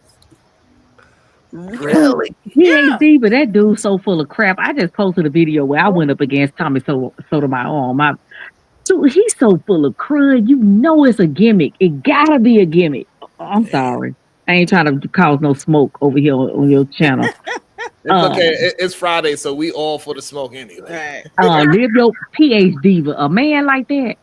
You know what he doing? He coddling that woman, and then when he get online, he is like he exerting that energy, and so he'll sleep good. See, Jay Prince used to do that. I ain't trying to call no names. There's another content creator. When you get all that energy out, you sleep good at night, right? Oh, shit. And so I feel like that's what it is. That man cannot believe and think the way he believes and think, and feels like he's intelligent, right? So interesting. It's a gimmick. No, I do believe that a lot of men say the things online that they can't say to their wives. They come here and all of the wrath that they want, and when they log off, They do. they just as pleasant and kind Yes. to these women. Because you're not. I always Yeah. like to laugh. Like there's certain people that talk about how their relationships work, and then as soon as it get dawn or dusky, they got to go sign off because she done told him, "Okay, your time is up. Come on, it's family time." Absolutely, Tip. There's one. He got some new teeth. I'm not saying his name, but he's been. Hold on, before we talk about the new teeth, let me. Can I? Okay. Wait, the new what teeth? Yeah, just a little. Just he got a little teeth. I'm not gonna say, the Hollywood teeth with the underbite. but he's real. With the underbite. With the underbite. Get your underbite fixed before you get some veneers, people, because it only makes it more pronounced. All I see is a bunch of bottom teeth just staring at me. God damn. But Dr. G, I there's got a some. question for you, Dr. G. So if you found out that your man, that everything else was fine, and then you found out that he's secretly watching Kevin Samuels' old videos faithfully, would that be a red flag for you? absolutely. Wow. Secretly watching Kevin Samuels? I would be like, what have I done? I used to watch Kevin Samuels. We watched him together. We used to watch him together. We Yes. Wait a minute. Time out. Pause. Oh, God. Pause. He said secretly Oh, watching Kevin Samuels. oh yeah. Like, Wow, I started out secretly watching him. that's a huge red flag. But you're not my man. Oh, okay. You saying That's man? the difference. He said my man. Like, come Okay. on, y'all. That's crazy. Yeah. That's crazy. I would laugh because I'm like, this man is twice divorced. What is he telling y'all? What is a sexual marketplace, Why you high value keeping- man? why you I'm like, keeping it Kitten Hill's secret? coming in here clicking to sit down and fix a drink and talk about the perfume that he about to spritz. This is y'all father, the Godfather. So Tim, hold on. Dr. G, I think I would be a little bit concerned. Let me make sure I understand. So Tim, you saying you won't look at it as a red flag? We watched it together. No, She said. Oh no, He said secret. secretly. If it was secretly, yeah, I would be concerned. But if you're watching anything in secret, like what's the issue? Why are you hiding that? That's weird. That's weird. You remember Sanford and Son, right? Mm-hmm. Y'all remember Sanford and Son? Mm-hmm. And y'all remember Red Fox when he would do his hand a certain way. If it had the big one. You know what he would know when he would do his hand, and we call it GHEY. Oh. I would be under that impression. I would be like, dude, why are you secretly? That's what I would feel like. Why are you secretly? Dr. G know what I'm saying. Okay. We in that same general. Probably we right. I would be like, dude, why are you secretly doing this? Right? Because I wouldn't secretly be watching somebody who is that adamant. I watched Kevin Samuels, but I told my husband, I was like, do y'all feel this way? I got him involved. But if he was secretly doing it, I get Shiron's question on that. So now my question is the other way around. So now, should a man be concerned if, just let's say openly, watching Cynthia G and she agrees with everything Cynthia G is saying? Should he be concerned? Yes. I could see why it would be. Mhm. Yeah. Mhm. Yeah. Goddamn balance. There's absolutely no balance, and she and I have gone toe to toe a couple of times. You don't. And my issue is this: you do not get to say that men are three trash bags, this, that, and you still sleeping with them. And the minute you Exactly. stop sleeping with black men, you can talk about them. But if you keep Exactly. taking that dick, shut up. Oh Lord. Yeah. I'm gonna tell you right now, long I got 2 black sons and a black husband and black uncles and Hello. black. I'm not. Don't play with me. I don't do that. You're not gonna do that. I mean, they can't love. No, you. It's who you picking, dummy. Damn. You baby number mom. Oh, you think you was a unicorn? No, you knew who he was. His fruits were there, babes. So how smart are you? She was the 6th unicorn. I don't know nothing about that. I don't know nothing about that. All I'm just saying is, if people have more than a couple kids and that wife is not deceased or it's not a divorce, like, when people show you who they are, believe them. Women need to stop believing that they are unicorns. I have no sympathy for Kim Newton's new baby mama. Damn. You got up here capping talking about the way that I love my man is the biggest flex. And then when you got cheated on, just like the first one, now you looking silly. Girl, please. I guess that's fair. All the ladies agree? If Agreed. you dating with somebody that have multiple baby mothers and he don't want to marry you, if he cheats on her, she shouldn't be upset. I guess if she wants marriage, yeah. Yeah, Shiron, I have to agree with that. I do, because it's a pattern there. Interesting. So, because we did have somebody on the panel today that they was once married. They took care of their ex-wife financially, but they said they would never, no matter how much he loved his new girlfriend, and he's with a new girlfriend, and he loved her. He said he ain't never get married again. Ooh, Is that so Shane? crazy? Is that so I crazy? ain't saying no names. Did Shane say that? Right. Y'all talking about? Brownsville, New York. Right on time. Right. Peace and love. Who won the debate? My bet was Dr. G. It was the ice. It was the ice. It was the weather. The weather beat him up, cuz. Hey, cuz, you should have been here earlier. I don't know if you seen it or you missed it, but Sugar Shane Mosley came to beat me up today, man. He folded. Crazy. He folded. I was like, Shane. He folded PhD. He folded. I gotta go back and watch that. I was working so hard today trying to get ready for doing my job and getting ready for debate. I couldn't listen to nobody. I was, focused. But I missed that. Good night. She came up here Roxy as hell. Oh, remember how you had said he was just coming to drop off dick and that was it? Oh, okay, well, here you go. Then Shiron, is that Shane?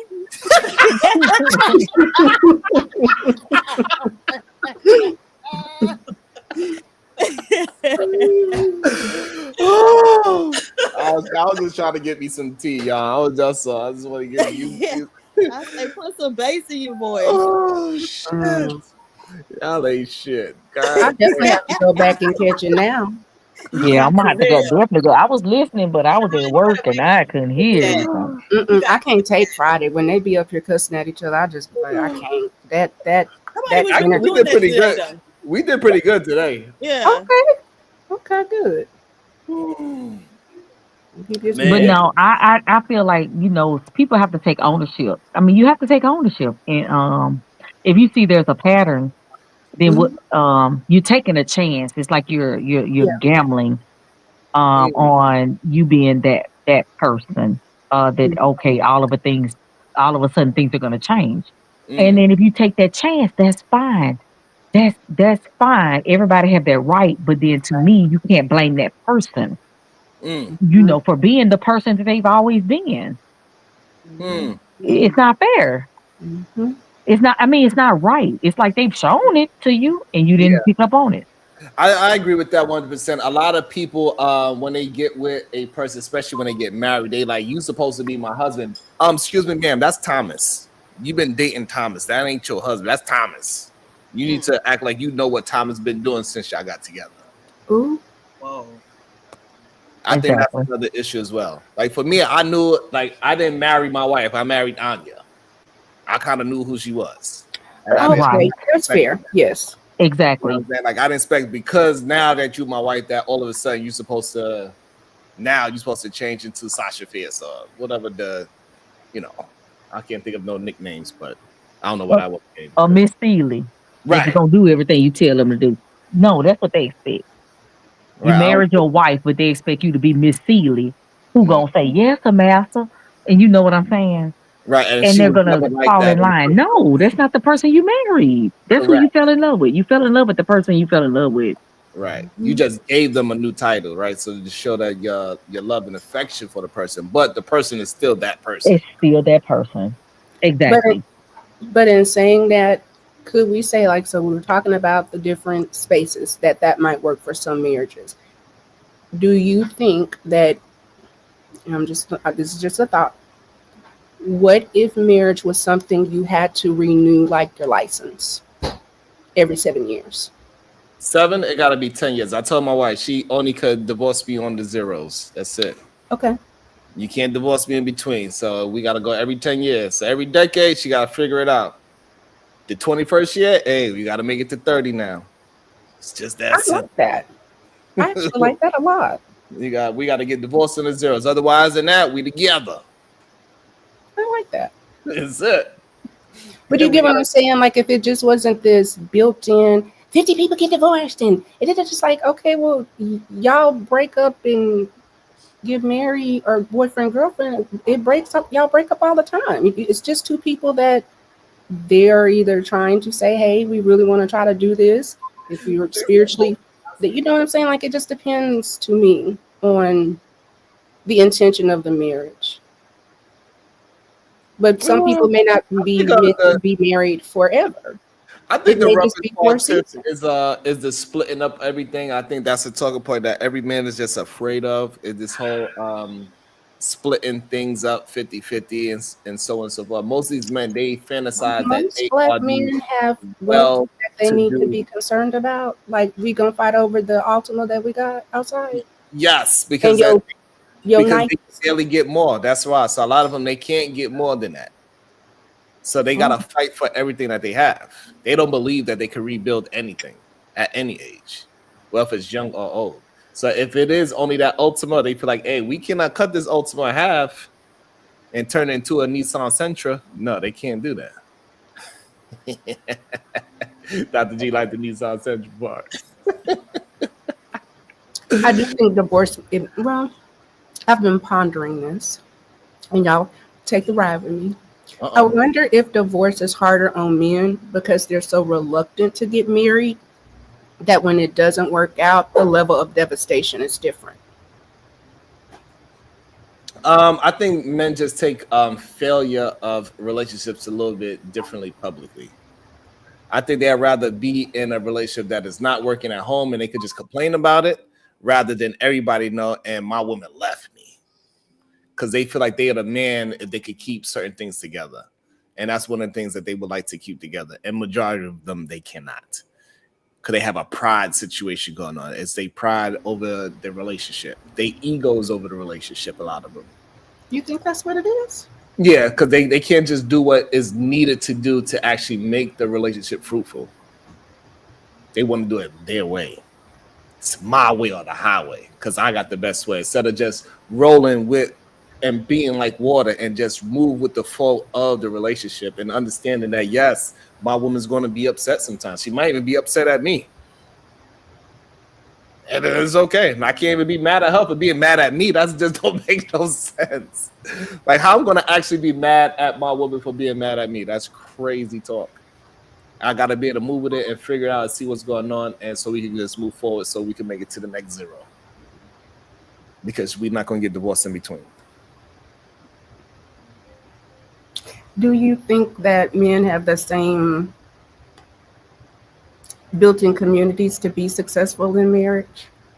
No, I do not believe majority of men have a community of men that's going to keep them married. Most of the time, they community is like, hey man, that girl love you. You better stay with her. You ain't gonna find nobody that's gonna love you, right? So now it builds this thing in their mind, like, what you mean nobody's gonna love me the way how my wife loved me? So that's when that pride and ego thing comes out again, and it makes them even more of this arrogant person that they was already being in their household. That's what happens a lot, I notice. They don't have a real support system for marriage for men. Because men try to do everything as a lone wolf. Women don't mind having communities of conversation. Mm.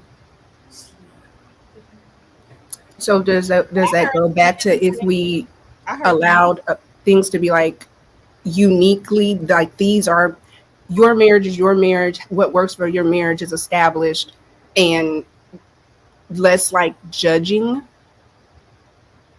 Because I wonder if it's not the ego more of, well, pride.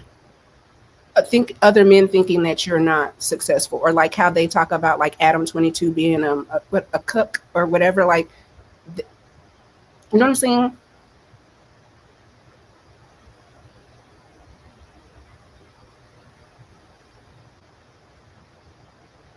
Oh, sorry, I was talking in the back. With Adam 22 being yeah, like it's just it's. I just don't know any. Maybe I could be wrong, but I do not know or heard of any men support marriage groups before. I never heard of it unless it's like the church. You're supposed to talk to the pastor, but we know men ain't doing that. We know that for a fact. That's just not a thing that happens for real. We could say it all we want to, but it's just not something that men do.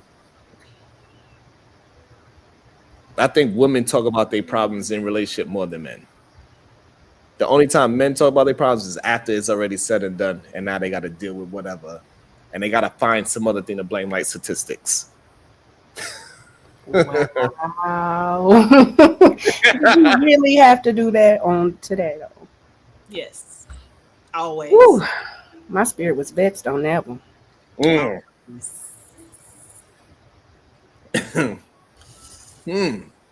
Oh my God, the word statistics just woke me up. What? Yo. Oh no,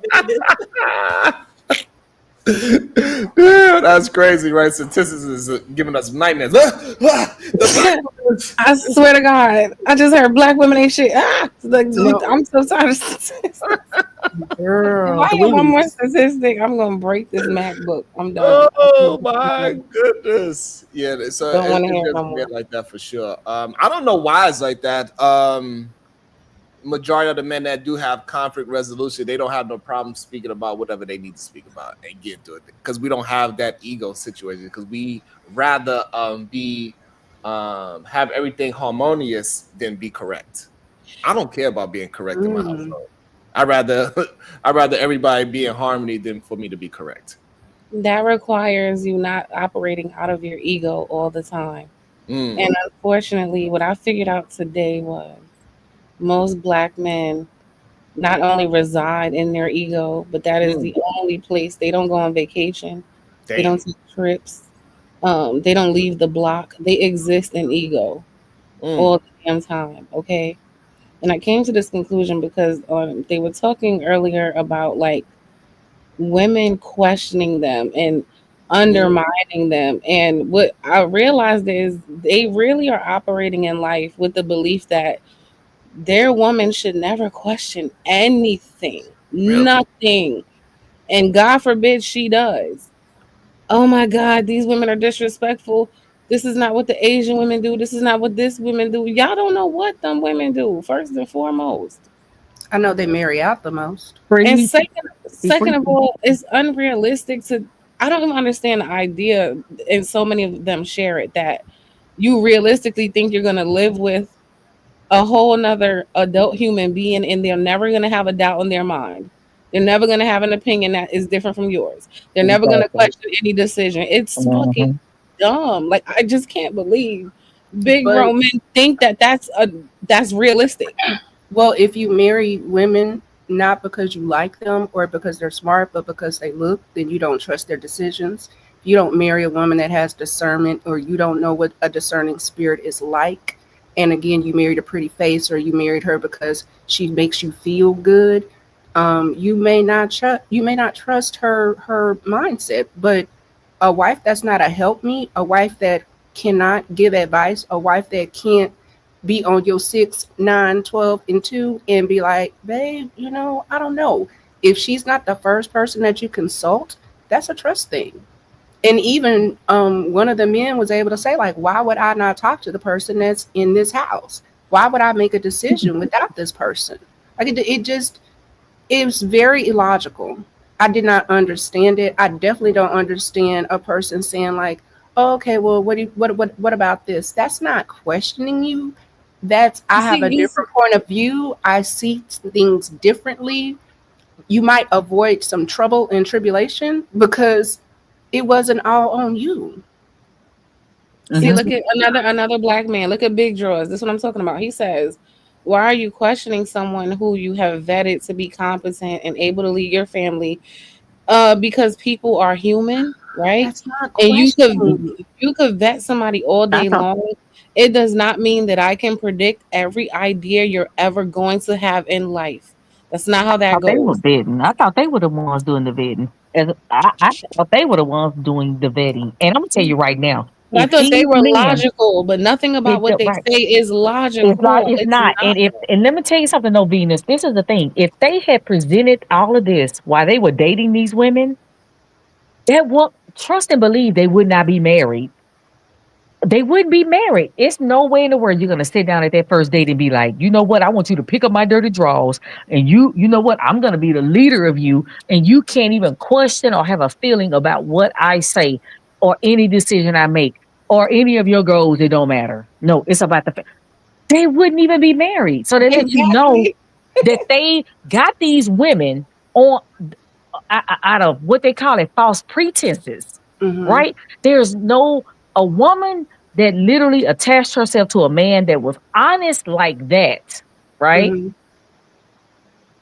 Then you know what? She got into it what she got into. That's on her. But I'm gonna tell you right now, the average woman would have ran. They literally probably would have went to the bathroom and been like, "Oh, I'm gonna go to the bathroom," and they would have jumped out that doggone window at on that date. They wouldn't have done it. So you know what they did? They coddled her and they told her exactly what they wanted her felt like she wanted to hear. And then when they got married, things changed, and it's like now it's what I say. But can we get into the real problem? Wait, Here's the read issue. this. Read Wait, telling you wait. This what is you the think is issue. cool. Wait, Questioning is childish. hold on. This is the issue that nobody's talking about. The reality is they're not equipped to communicate, right?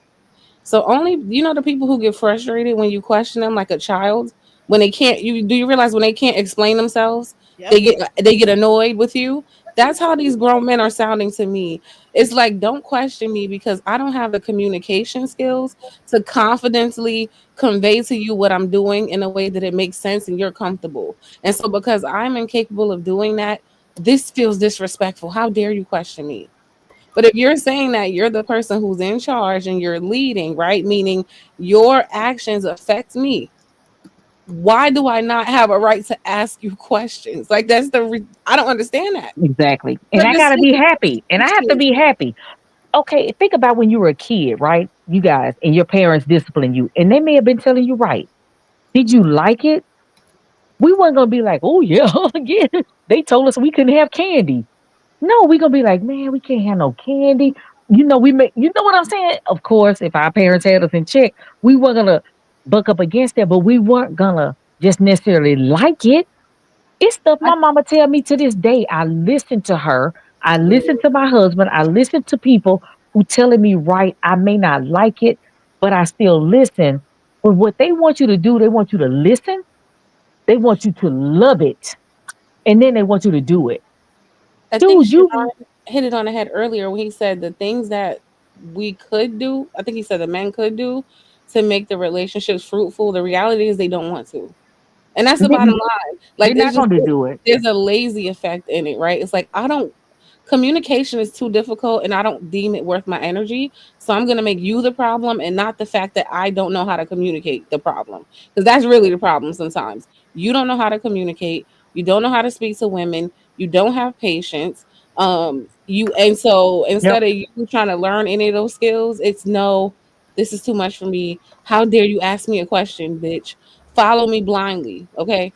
Right. Mind you, and this is what I was saying earlier in the chat. Like people who are devout believers question God, right? People who are devout believers have a hard Oh, time following everything that God said they should do.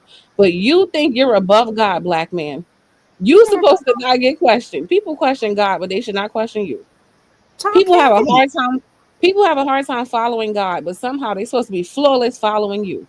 It Mm. makes no Heavy. sense. Yep. No sense.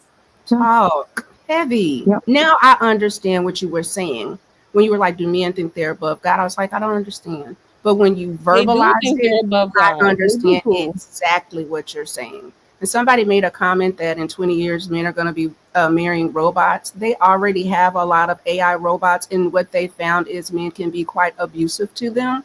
So they're even beating the robots that they design. And I'm not lying. I'm Pull just up saying, the you know, article, this the thing. Sharon. So, Find so the this the article. thing. So, Venus. So this the thing. If people were really into the word and religion, and I'm not trying to make this a religious conversation. Yeah, everybody don't believe Jesus that. never treated Jesus or any Christian person. Let's just say you don't believe in Jesus. There's no Christian. I can go to scriptures right now. I know my Bible. That's one thing I know. They didn't treat women like these men treat. They did not do it. Jesus did not treat that woman at the well like that. He did not Well, treat Mary Jesus Magdalene. wasn't He did not Jess, treat treating Mary women like Magdalene that, like but that. plenty of the men in the Bible Jess, were treating women Jess, like wait a crap. minute. They was Let stoning me women, right?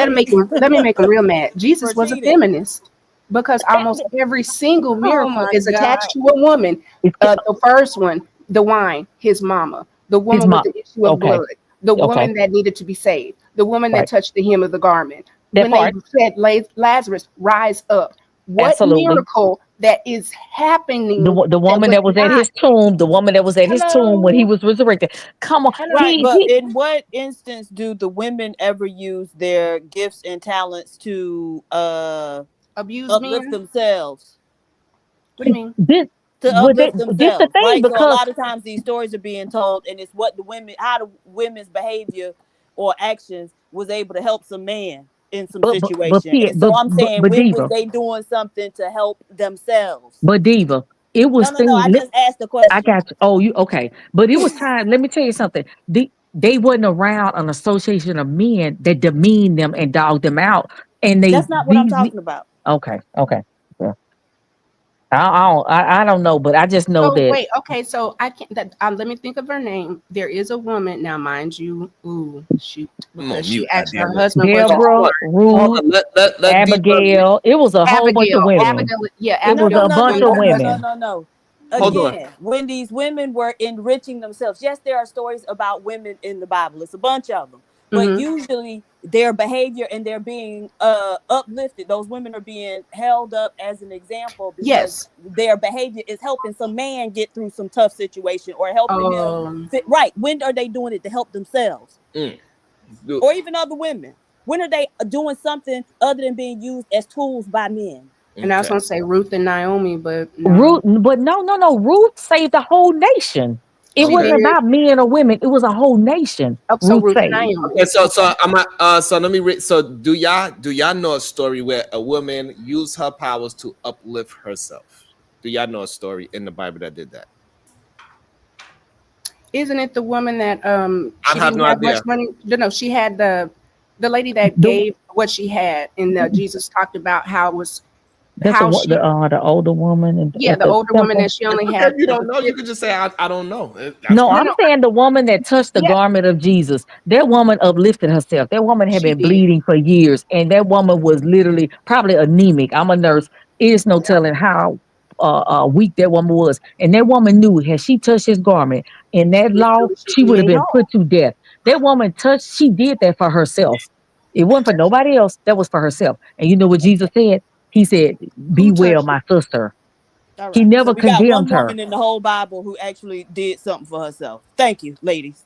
Yes, that's what kids even wanted to hear. She wanted to hear what story we have that we could say, hey, she did something for herself. So PhD, I'm glad you said that. I see Yeah. Granville came up. I'm gonna go grab. I grabbed 2 books, and one is the I'm Sophia gonna Code, do and the some other one is research. about Mary. I'm gonna Yeah. definitely do some research. Yeah, no, I got the books. Me and Venus are gonna probably do it together. Hold on, let me see. Because you know it is a good question because It's a good question. a couple of months ago, Dr. G brought that up before as well. Like what in the book does not, the preachers do not use these stories in an uplifting way for females. And that is a problem because a lot of people are not using the book to actually teach throughout the Bible. They just using certain scriptures because those scriptures sell at certain times of the year. They talk about certain things because that's the keynotes Talking about prosperity. criticism, they're prosperity teachers. And and the real problem with that, especially today, is less and less of us are traditional. We didn't come up learning necessarily to be or being taught to be wise. We didn't come up learning the traditional life route, right? And so in order for the Bible to be something that's going to capture me and bring me in, I'm going to need it to speak to the life that I have, right? Long story short, my mom, her marriage to my dad was a bad one, and so for her, liberation for her daughter, her oldest child, her daughter, meant being very well educated, not having to depend on a man, because she was in that situation and she couldn't leave because she was dependent. So for her daughter, she would never want that. So she raised me to be self-sufficient, independent, very well educated. She never raised me to be a wife. Right. I didn't get those principles. And so my life took a different turn than anything that's ever been seen in the Bible. There's no woman in the Bible, maybe perhaps the woman that y'all just mentioned, which I'm not familiar with, that speaks to my life cycle and the being independent, the role that I was brought up to be in. So how do you bring me into the religious fold? How do you bring me into the word when nothing really? I can answer that. Okay. A lot of what's in the Bible, because I'm still learning and reading, right, is principle based. So the stories in the Bible don't have to necessarily, because you're a doctor, right?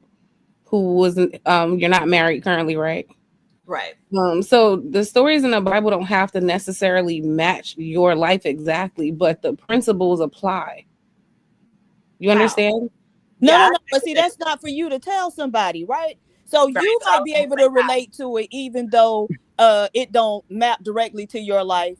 But to say to somebody,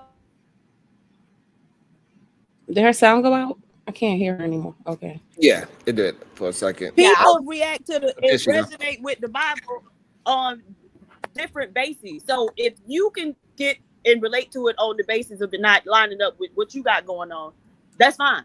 But to have that expectation for other folks, it's kind of like, huh? I think there are some universal laws, universal principles that just apply across the board. That's just a fact. Think it don't mean that it's true, right? Especially when it comes to something like religion, which isn't like universal, right? So even when two people who practice the same religion, like, okay, we might be Christians, I might be a Baptist, you might be AME, right? And so it's still not going to be a one-to-one. The principles that, you know what I'm saying? They're still going to be but listen, they are. I in college, I had to take a sociology of religion course, right? I had to compare Judaism, Catholicism, Christianity, Buddhism, and I forget the rest. And what we found was that most religions have way more in common than they have not in common. So no, universally, most of these things apply. Like they're practiced. That's why they have things like called universal law, right? Right. A lot of these things are Abrahamic, though, right? There's what am I trying to say? There's like small differences, but for the most part, a lot of the core tenets are the same in most religions. The major religions are Abrahamic based. So it's like building on top. You have Jews, then you build on top of Christians, then they build on top of Muslims. So the foundations are the same. Just who you receive as the prophet changes. But the What about foundation is the same. Buddhists? Buddhists don't have a prophet, right? No, I think Hinduism is the oldest religion ever, right? Buddha, no, because Kemetic comes before Hinduism. We're not going to get into the Arabs and stealing things. But if you want to talk about the chakra system and Oh, or Lord. how we use that in talking about even, I don't know if I think we're getting away from the point. yeah. Well, Okay. my point was that because when you were like, how do you pull someone like me in, right? Yeah. All I was getting into was like universal principles, which you can find in most. Some things are going to apply to everybody here. Right. I I just get that. And Venus, I get that. Like I'm right there with you. And I haven't rejected I'm not necessarily religious, right? But I haven't rejected the teachings, right? It's very foundational for me. How could I? That's how I was kind of raised. I might not necessarily be as well versed as I should be or could be. Let's put it could be, but I still don't see. It's just very masculine and very masculine presenting in my opinion. I agree. Yeah, I agree with you. I understand why you say that. But I understand what PhD is saying, but I just know, and okay, PhD took it to another level, and that's why I definitely want to do research, and because I can be objective, and I say, okay, let me do my research and see where there's a woman who did something literally for herself. Because all the women that have been portrayed to me in the Bible, not all of them, there are some that were wicked, okay, but the ones that were favored, they were self-sacrificing and self-serving, and they received honor. They were never looked down on, and as a matter of fact, they actually received honor over men because they were given privileges and given extra insight that certain men did not get. So, but there's a different perspective. See, things can be true into, okay, let me go and find that woman that did things for her. You know what I'm saying? That put herself first. I want to do that. I'm gonna do that research. I want to give okay, Dr. G. I don't want to. I was just gonna say, I just think if we're going to reach more women and have them to be, you're gonna have to the way the message is disseminated at least is going to have to change. It just is. Or else you're turning people, you're running change people. from how the Bible is. I was there. So no, the way the word is disseminated, the way it's preached, the way the priority is placed on certain books and certain verses, it's going to have to change if you're going to bring in women who have not necessarily been brought up the traditional Christian way. That's what I'm saying.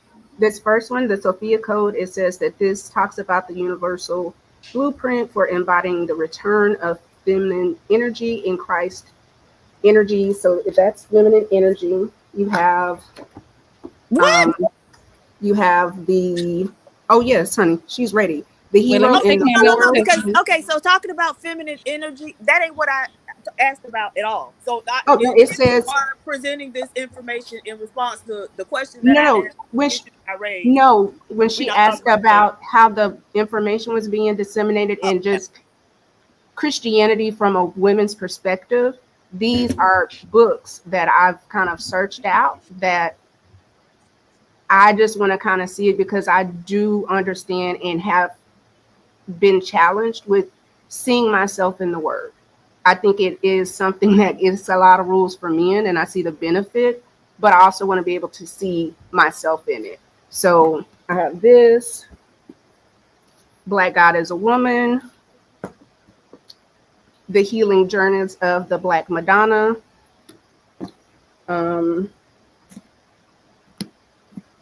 There's 2 editions here of Spirituality and Women's Studies. And then I have one more that I need to try to pull that it talks about marrying the Gnostics, but it's the Gnostics of women, of the things that women did in the Bible. It's female driven, because I do believe that there's some type of I don't want to say deficiency, but everything can't be male. It just universal law. It can't be. Everything has a male and a female. So you can't have, you get what I'm saying? You can't, it's duality. Okay. And we don't see the duality. Okay. And I also want to bring in the fellas as well. Most likely, Brownsville, if y'all want to jump in, get in where you fit in. I'm not sure if y'all want to jump in now or not. But to answer PhD real fast, I don't think we can give her an answer, to be fair. At the moment, anyway, I don't know. I did have something to say, but y'all can go ahead. don't you go ahead. I appreciate that, Venus. That's very honest. It's it's just not, I don't know right now. And I respect that. Right, certainly. Because my experience, I think as Black people, we was probably all raised as Christians, raised in the church or whatever. But even as a little kid, I was able to look around me and say, none of this shit don't make sense. None of it. And so now I'm forcing me to be a motherfucker. I'm asking you, and you can't answer none of my questions. Right? Because I also have a problem with, it used to be some Jehovah's Witnesses who used to love to come to my house by 6 or 7 o'clock in the morning on a Saturday and knock on my door. Usually I'd cuss them out. But that's a lie. Ain't no Jehovah's Witness ever came to nobody's house at no 6 o'clock. You exaggerating. I'm not exaggerating at all. Nevertheless, so whenever I ask them questions about, okay, well now what God and the Bible got to say, because you ain't gonna come up to me waking me up and then tell me what you want to talk about. What God and the Bible got to say about us as Black people in the situation we in and what he gonna do about it. And nobody can ever answer any questions. The man actually the old man told me as he was leaving that I'm the devil, and then I cussed him out. Oh damn! Absolutely. So I got put out of Sunday school so many times because I just feel like that don't make sense. Like, right. But wait, good. And then it's just pray harder. You don't pray harder about where people are in their actual lives. Then you're gonna have a problem. What the fuck good is it if I can't use this shit to help me in my situation as a Black person, right? What the fuck good is it? What utility does it have if it has no applicability in my real life? Wait, PhD, I got a question for you. Yes. Have you yourself read the Bible?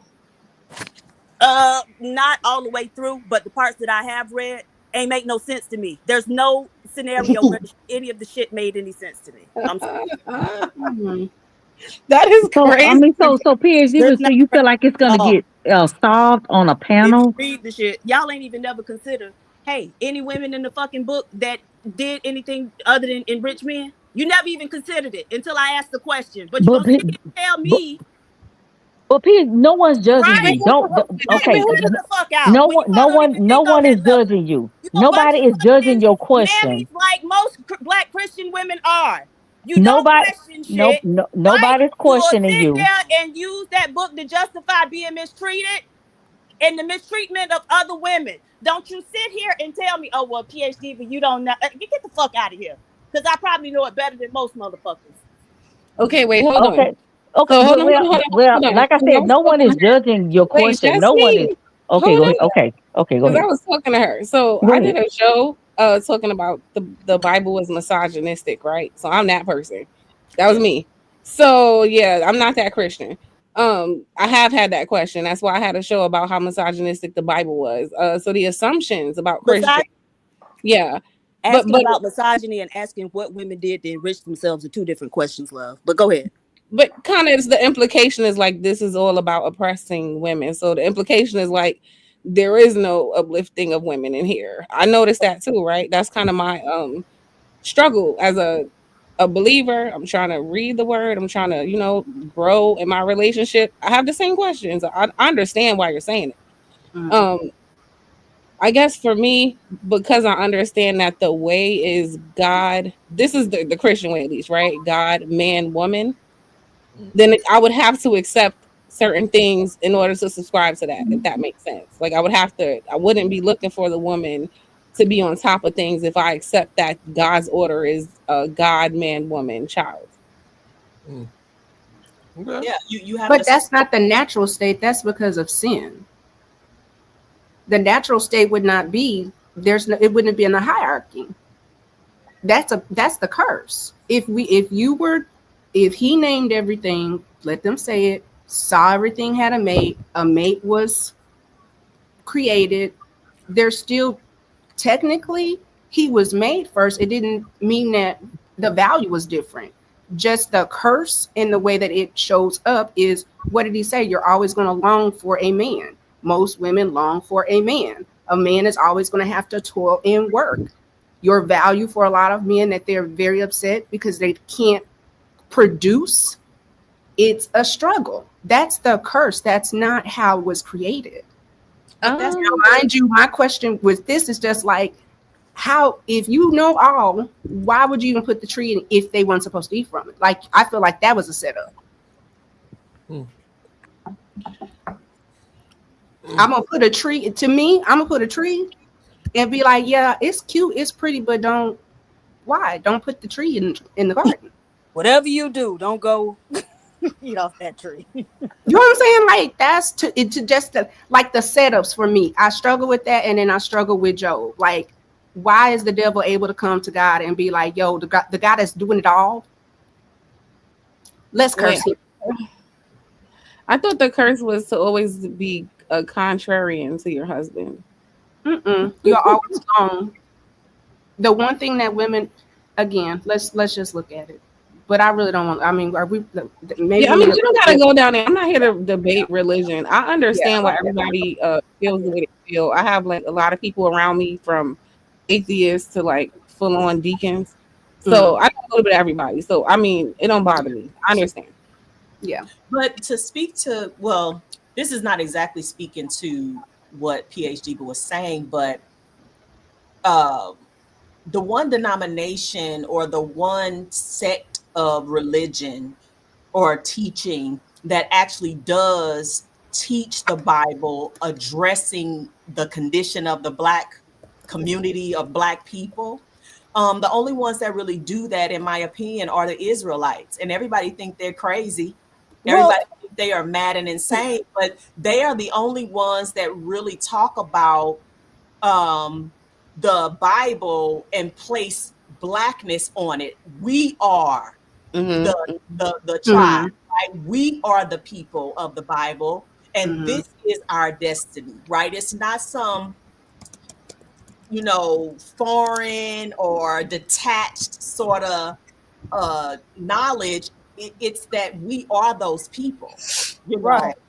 And so they get closer than anybody else. I used to think it was the Muslim religion, but now that I'm learning more about other religions, the Israelites seem to be getting closer to what it is that you propose or what you ask.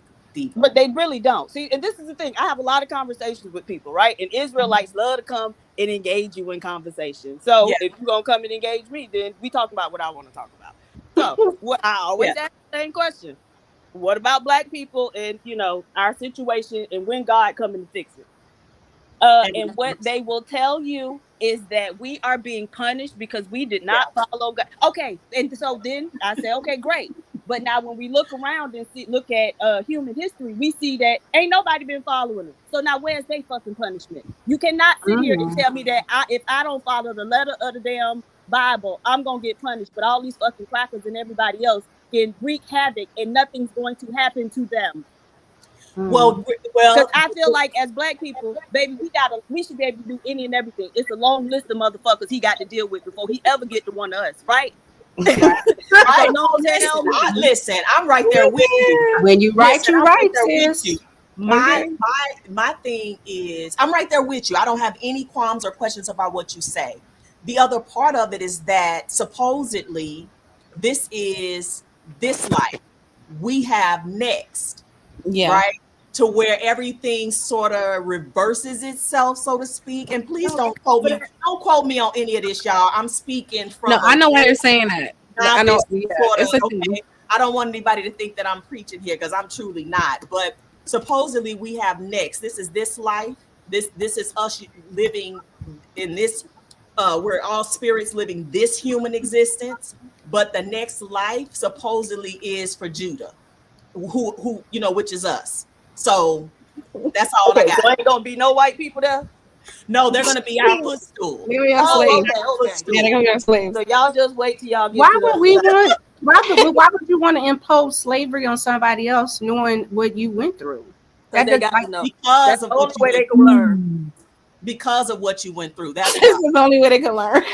that's right. That's a fact. Okay. That's a fact. I'm with you on that. Absolutely.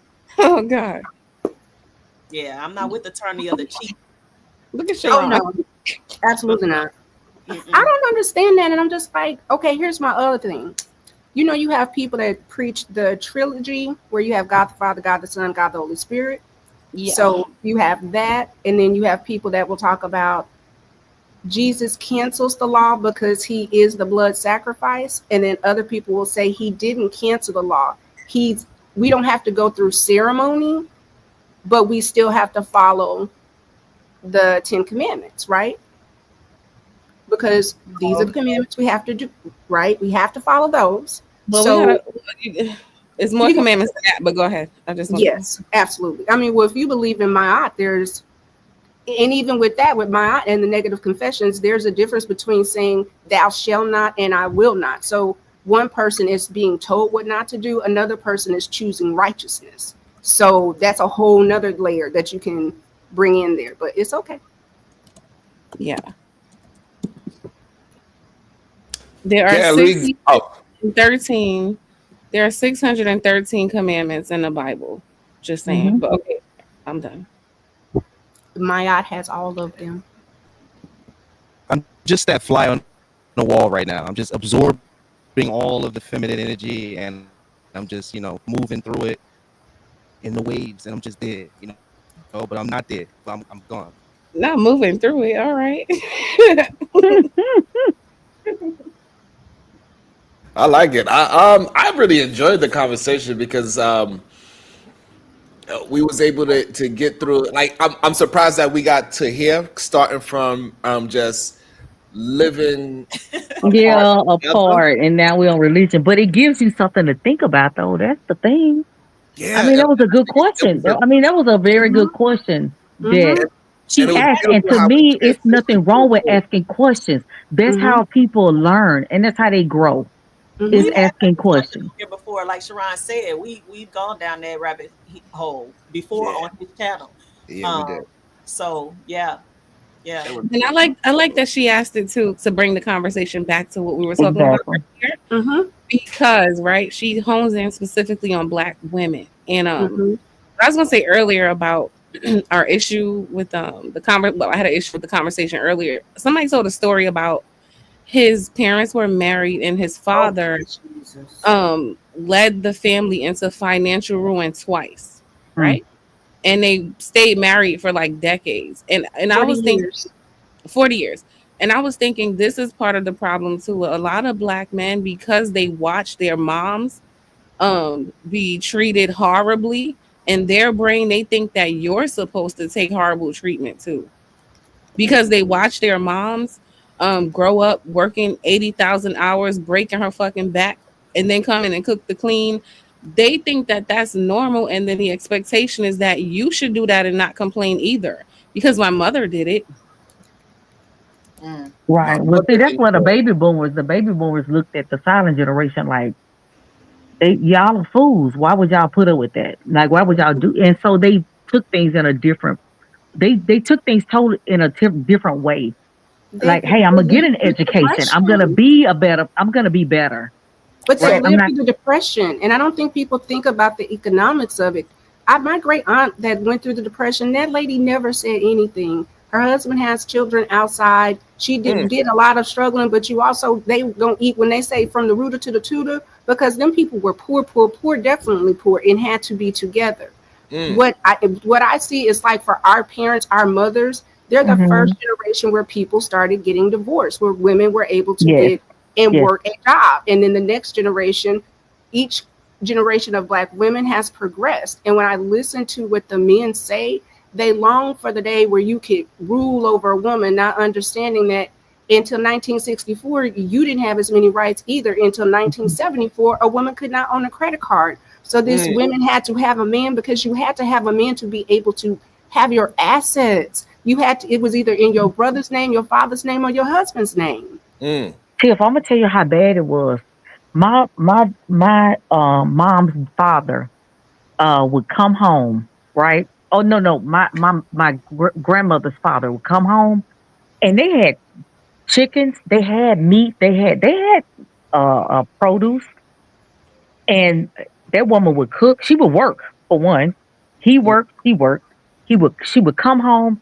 She would pop them chickens' neck, defeather them. She would clean them, and she would cook them. And do you know that man would only leave the necks and the feet for his kids? She would make a pan of biscuits for him, and he would eat. And my grandmother say she would sit. This is my grandmother saying this. She would sit there, and they would watch him eat every one of those biscuits, thinking maybe he'll leave just one, and maybe they'll fight over it, right? And so that's the era that my grandmother grew up in, right? That man didn't care about them kids. I often tell them, go ask your mama and your granny and big mama how often did she enjoy that marriage? What you saw was she was suffering in silence. And where are you going when you have 11 children? My grandmother had 15 kids. My other grandmother had 12. Where are you going with this many children? And now that people have birth control and oh my God, people are eliminating children, women have a lighter load. They're saying I don't want to go through that. I don't want to put my kids through what I saw happen to me. Or you give it, so it's like literally going down. Because my grandmother, why it seems like we can't, whatever happened with our grandparents, it is what it is, right? Yeah, we can't change it.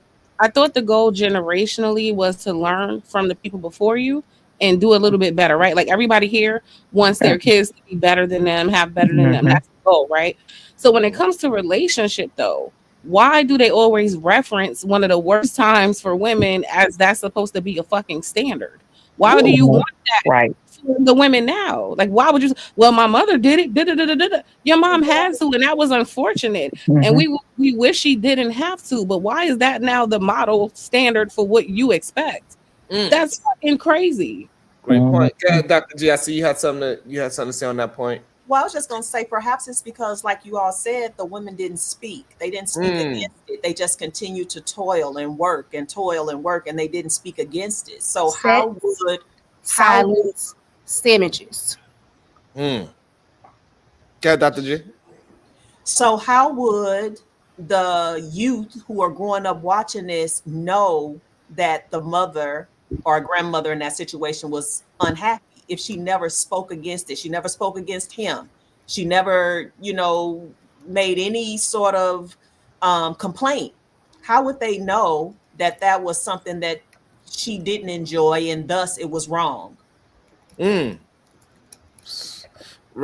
I guess because they taught the other young ladies of the new generation not to do it is why people think that these ladies were suffering. Besides how Venus put it, because a lot of the men they push out the story as, hey, my mama suffered, so you should do the same thing. You need to hold it to the same standard as my mother. But also the ladies of before, they will also tell the young ladies not to be like me. Don't do what I did. And so that's another reason why majority they told the ladies that the boys or men were not necessarily privy. You know what I'm saying? So they might be still, and I don't know, y'all. I'm just throwing out a question, because I think a lot of the ways that things were done, people are able to hang on to that because we didn't talk about it. We didn't talk about the real frustration that grandma was going through and how unhappy she was. She was miserable, but because she didn't have access to things, and she was sort of stuck in her situation, which brings me to what I was saying earlier about my own upbringing. My mother would never advocate for a situation that she was in that was bad. She would never advocate that for her daughter, and so that's just what it's gonna be. Do you think I want to get I wanted to see if most likely wanted to jump in any because I see you went off mute a couple of times. I was going to say a few things, but go ahead. Whoever was Okay. speaking, this y'all. Dr. G, I just wanted to say, do you think the suffer in silence we have to really think about, and I don't think we give enough credence to, we're only maybe 2 to 3 generations from slavery. So if you can't complain about your master and then your husband becomes your master, each generation is doing better, but that kickback, you went from being under one person's authority to now under your husband's authority to now you have some liberation and freedom, and it's driving them crazy. Oh my God. I gotta address this the shit I'm talking about. Look, King Rooster, Victor in the chat says, listen, look at this. Your daddy was the same daddy that abandoned your brothers. Do you love your daddy? I bet your brothers do, right? That is the mentality right there that says you should love people even when they abandon you, don't do what they're supposed to do. Like black women are expected to you should love no matter what. I should be able to do whatever to you, and you should still love me, even though I wasn't around as a father. I didn't take care of you, but I bet your brothers love him. Why don't you love him, black woman? Well, this is the sick ass fucking thinking with black people that I can't stand. Like they're teaching women to like be okay with oppression, abandonment, disrespect. No. On top of your mama is a problem because she's the parent that raised you, and you get to idolize the parent that wasn't there. So you have these fantasy fathers and these horrible mothers that create these horrible situations. So I have often apologized to my son and said, you know what, I was very young when I had you. I was the person that chose your father. At this point, you're an adult, and we had this conversation from 12 on up. I would hope that you would make decisions that are going to serve you best, but also please understand that you're going to be a person and you're going to make some situations that are going to be hardship. But the way that there is the wrath that a lot of black men speak to black women in, it screams to me, you mad at your mama because your daddy didn't stay. Yes, absolutely. Well, yep. Right. I seen that. Exactly. Right. Because you know what? When that man was eating all those chicken wings and thighs and legs sitting right there at that table in one setting, Really? when he was eating all of that, you know what? When my grandmother said, I'm going to help my siblings and I'm going to start putting food up for them, I'm going to hide food. And so when they're not around, I'm going to cook food for my siblings so they can eat. You know what he would do when he found out she did it? Beat her. He would literally beat her so bad that her mom, right, would have to wrap her in a sheet, right, in a sheet and put rubbing alcohol because they felt like rubbing alcohol solved everything. Rubbing alcohol and peroxide. Everything. Damn. Can you imagine as a child? I got a question. So Lee, why did these stories bother your soul? Go ahead, Lee. I'm interested. I'm about to get kicked. I'm about to. No, get you're kicked. not. You're not. You're not. Look, I'm just doing what the cop caught me. Hands up. He look high too. He gonna say some wild shit. Go ahead, Lee. Let it out. Let it out, brother. If I get kicked, it's cool. Shout out to this conversation. Shout out to Bracy. I'm about to get. You know what? All right, I'm gonna go. I feel like I'm about to get kicked, but whatever. Look, when I listen to this, I just feel like single people who listen, who are in these spaces, are both jaded on both sides, the men and the women. And it's kind of sad.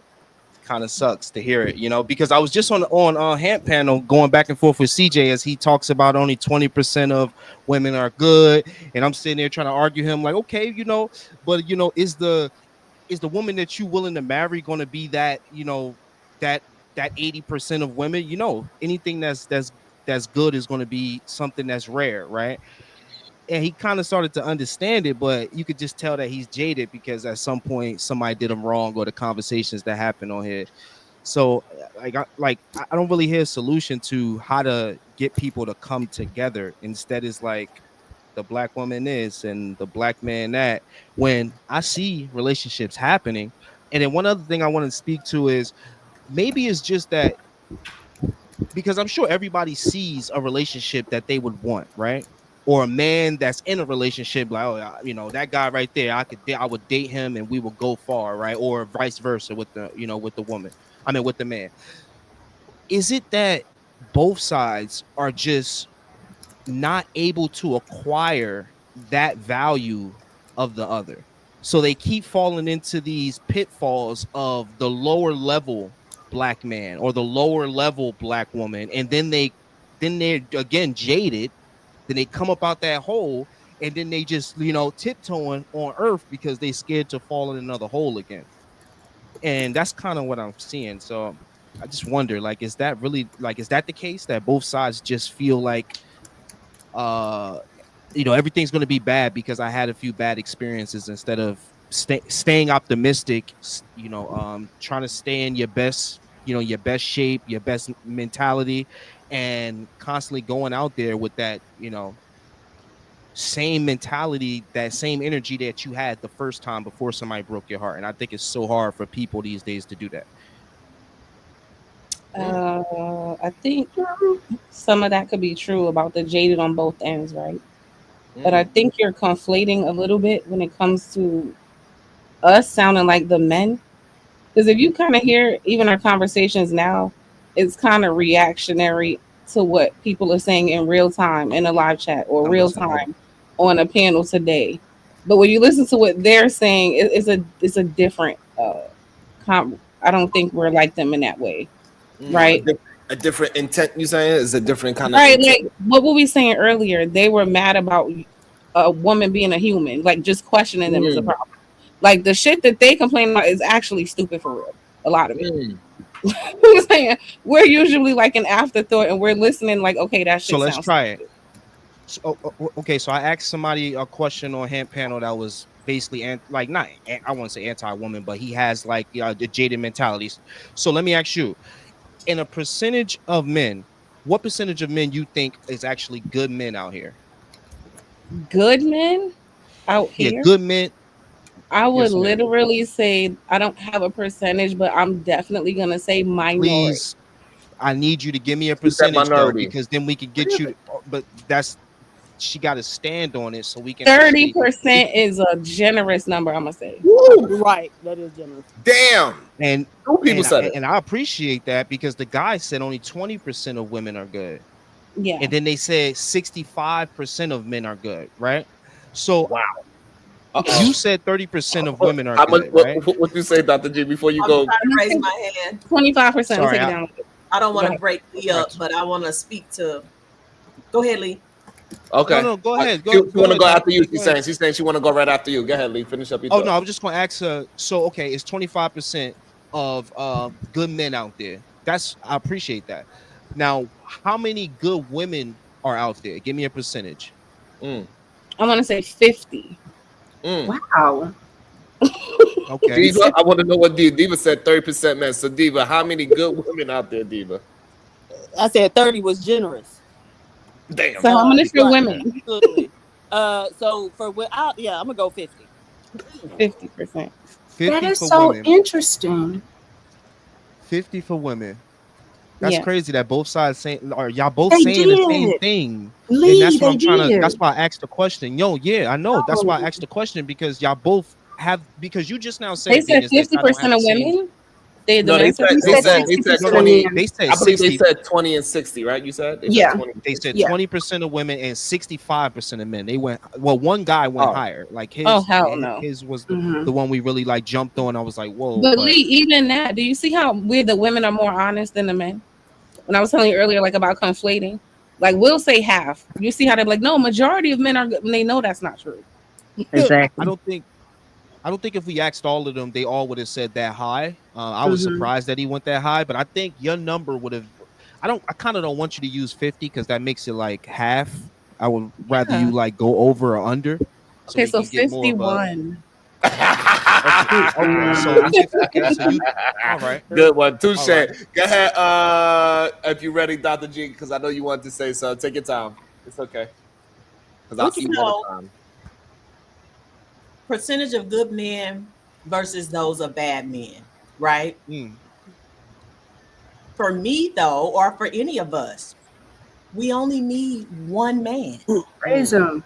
Amen. I only need one good man. Amen. Slow down, though, So Dr. G. What you about to preach, and I feel it. But you gotta find him out of millions of men. So let's make sure we add that. Let's No, And hold out of the 30, out of Million- 20%. I don't get exactly. That's more realistic. What she just said. Out of the 20%, you only need one. Okay, I'm gonna shut up. millions. Right. Thank you, Venus. I was just gonna say millions is not. I don't have access to millions of men. Right. So we're talking about my circumference, and I probably move around places by virtue of my job more than most, right? Because I work on the road, so I'm traveling, so that gives me a little bit more access. But I only need one good man. So the statistics get really, they just get boring and uninteresting and not even really relevant when we're talking about finding good partners. I think it's a talking point for people to not be accountable. And I think what Leah's talking about is if we understand all these things and we do have information, and I say this all the time, we get together and, we shoot and talk and we can talk about all kind of things. Like what would happen if the collective got together and just had 1 hour of just how we speak to each other, how we engage with each other, how do we handle conflict. It's a lot of skill sets that we need to learn to be in the best possible relationships, but also being okay, like I said, with redefining what marriage looks like. Now, I'm not going to say I don't believe in state-sanctioned marriage, but then try to argue the numbers, because if you're not going to the courthouse and getting married, then you're never going to be caught. Like it's got to make sense. Like if you want to say what are men benefiting, the first thing would be what are the established expectations. You trying to get to the benefit before we even set the foundation. Foundationally, before we partner, what should we have? What classes should we take? Should we require some type of counseling prior to people being able to get that? And then are we setting couples up for support? Do they have a older couple or somebody that they trust that if they go through something, they're going to talk those situations out? The way that we partner could be radically changed if we would just be okay to change it. It's okay to modify. It's okay. I don't know that we should even be having conversations about marriage if so many of us believe we can't even get along. Damn. Yeah. How do we jump from not being able to get along and being incompatible to now married? Like something's got to happen in between. Yeah, I agree. Right, and I had a question for you, Dr. G. And it was basically what she said is valid, and what we usually say is valid, but we skip the step of how do we find that 1 out of 20% or 25%. Like Venus said, she was extremely generous. I don't know. Well, would you like to hear my answer to that? Would you like to hear my humble answer to that? Please, yeah, I would love everybody's answer to how do we get that person to find that 1 out of that 20% for each person. Go ahead. Let me just read. We just got two super chats. Let's read these two super chats. Okay. 3 words, Lee. A hint of ass. That's how you get them. Robin M. I don't think black women and black men are compatible in Moss. Thank you for spelling that correctly. Our mindsets are polar opposite. Most black relationships I see are a form of trauma bonding. Damn, she right though. She's right about that. Yeah, she is. Leslie K. Not PhD diva manifesting. Absolutely. Wait,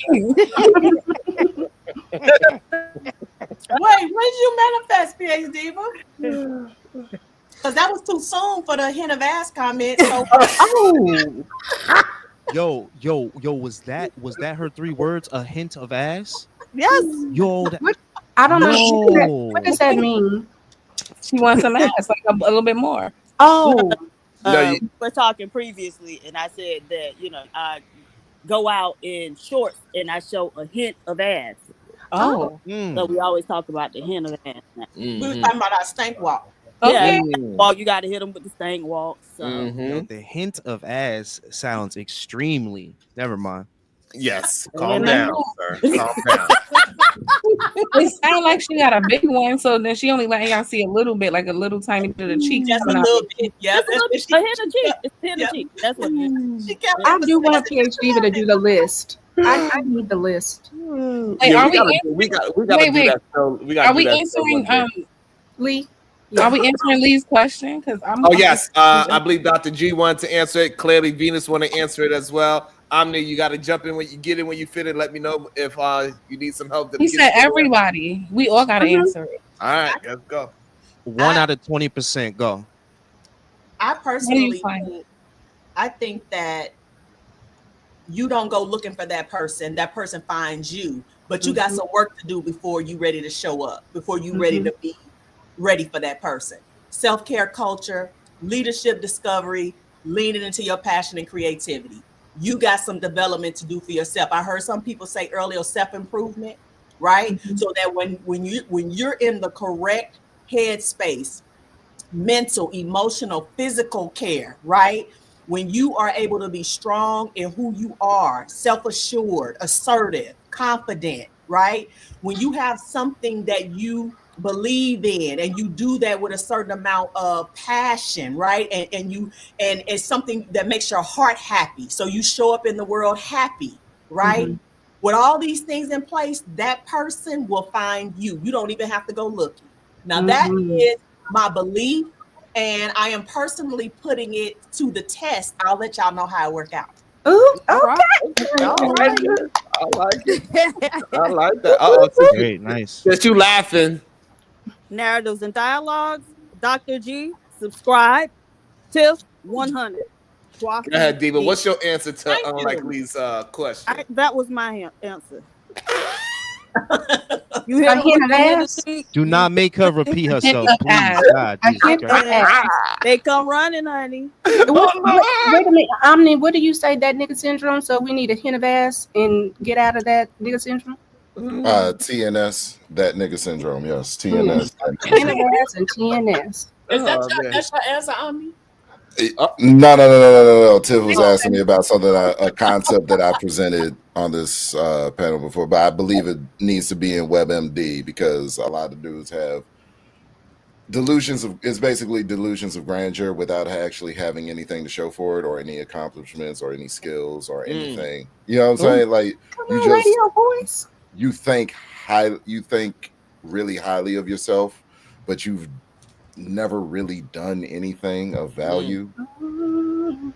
So all these dudes around here that believe themselves to be that nigga, nigga syndrome. Yeah. And so they too could benefit. I like that nigga syndrome. They too could benefit from the pillars of Girl You Better: self-care culture, leadership discovery, passion, and creativity.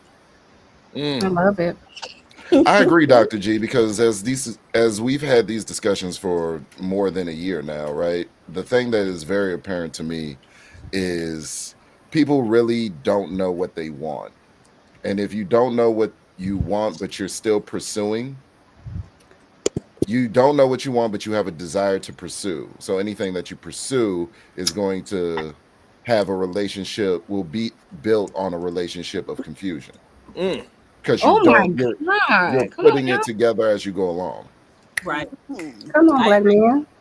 Oh, a man with no direction is a dangerous man. And he will lead you to poverty, depression, and baby mama land. Okay. Damn. You want to answer most likely's question, Venus? Yes. What was the question again? So, like, what can you do to find it? Listen, if I knew, I would have found him, right? But I'm gonna take a guess. I love what she said about self-reflection, care, improvement, self-care, character development, maybe a super focus on communication skills, which is something we all could improve on. And it's a huge problem in relationships, even people who are not single. That's like a number one issue, right? Learning how to communicate your feelings, understand your feelings first and foremost, so you can understand other people's. Y'all just fucking out here, okay? Y'all just out here, can't even, like a child, full of emotions, but you can't even express what you're going through, let alone understand anybody else, right? So even when somebody get with you, because you're attractive enough to get with, it's hard to stay with you because you don't operate well, right? So there's other skills outside of just looking good and sounding good, because you can attract someone, but then can you sustain a thing? A lot of us have not been able to sustain, right? So that's a whole nother thing people got to work on. And my other thing was specifically for Black women is to expand their options. I'm not really for dating outside of the race, but if I'm just being logical, I do think Black women need to expand their options, because yeah, we see what's going on around here. What you gonna do with your whole life for people to get it right? For people who tell you they don't like you and you this and you that, when there's somebody else who might like you and might treat you well. Well, Don't stray them Black queens away. I'm right with Dr. G. I can say I think a lot of people, let me say this, I think a lot of women want a ring and not necessarily the role. And I think what happens is, for a lot of people, there is a level of where married people cannot really be honest because of a lot of the judgment that people will do. Just a simple thing like, these married women online. It's like, you don't know what's going on. There are a lot of things that people are thinking. So I think that we need to learn to really respect relationships that work for us. We need to stop projecting people on, this is what should be done. No, what works for you. If that makes you happy, if that serves you, then do that. The only people that have to be happy in that marriage or in that relationship is you. If you want to pay all the bills and none of the bills, all of this, a man do this, a woman do that, do this. No, people are people. Get the best person for the job. I'm going to be quite honest. I have no interest in arguing with people online anymore. I definitely have no time to talk to Black men. Right now, I really have to focus and hone in with Black women, where we self-regulate ourselves. We do the work with like PhD, where we have conversations where we can talk about our belief system, talk about what Dr. G is talking about, doing the girl. And then from there, maybe be okay with, you may never get married. It doesn't make you less than. You're not less special. You're not less of a woman. You didn't fail. You did not complete the assignment. It just was not for you. And that is okay. And be okay with living your best life, whether that's partnered or not. I do not believe if you get married and it doesn't work out, then it just did not work out. It's not an indictment on you. It's not an indictment on that person. It didn't serve you. Because what I'm not going to suggest for people is to struggle and be silent. And we see these women that come out, grandmothers. You have what DJ Envy's wife got 10 kids and had never had an orgasm. Goddamn. They got 10 kids? Yeah. Something like that. They have 10 children. God. And she didn't have orgasm until she cheated. And this is after he publicly embarrassed her. He did what? What did she do? Anywho, he's been cheating on her for years. So that response, what did she do? No, what did he do? She has 10 children and had not had an orgasm. So when we stop policing women like and their bodies and really talk about, are we being together for each other, is that part. The men don't just get to benefit. The women don't just get to benefit. It is a partnership. And if you don't have a desire to be a partner, do not pair, but be a whole person. I didn't marry a better half. I'm whole, he's whole. Hold on, before you pause, you said something crazy. This is a part of the comment I never knew about. Hold on, you saying she ain't never get an orgasm until she cheated, is what you said? DJ Envy wife. She did not know. She married him at high school. That's all she had. I don't care about none of that backstory, Tip. I need to know one thing. Did she not get a big O until she was with somebody else? She cheated?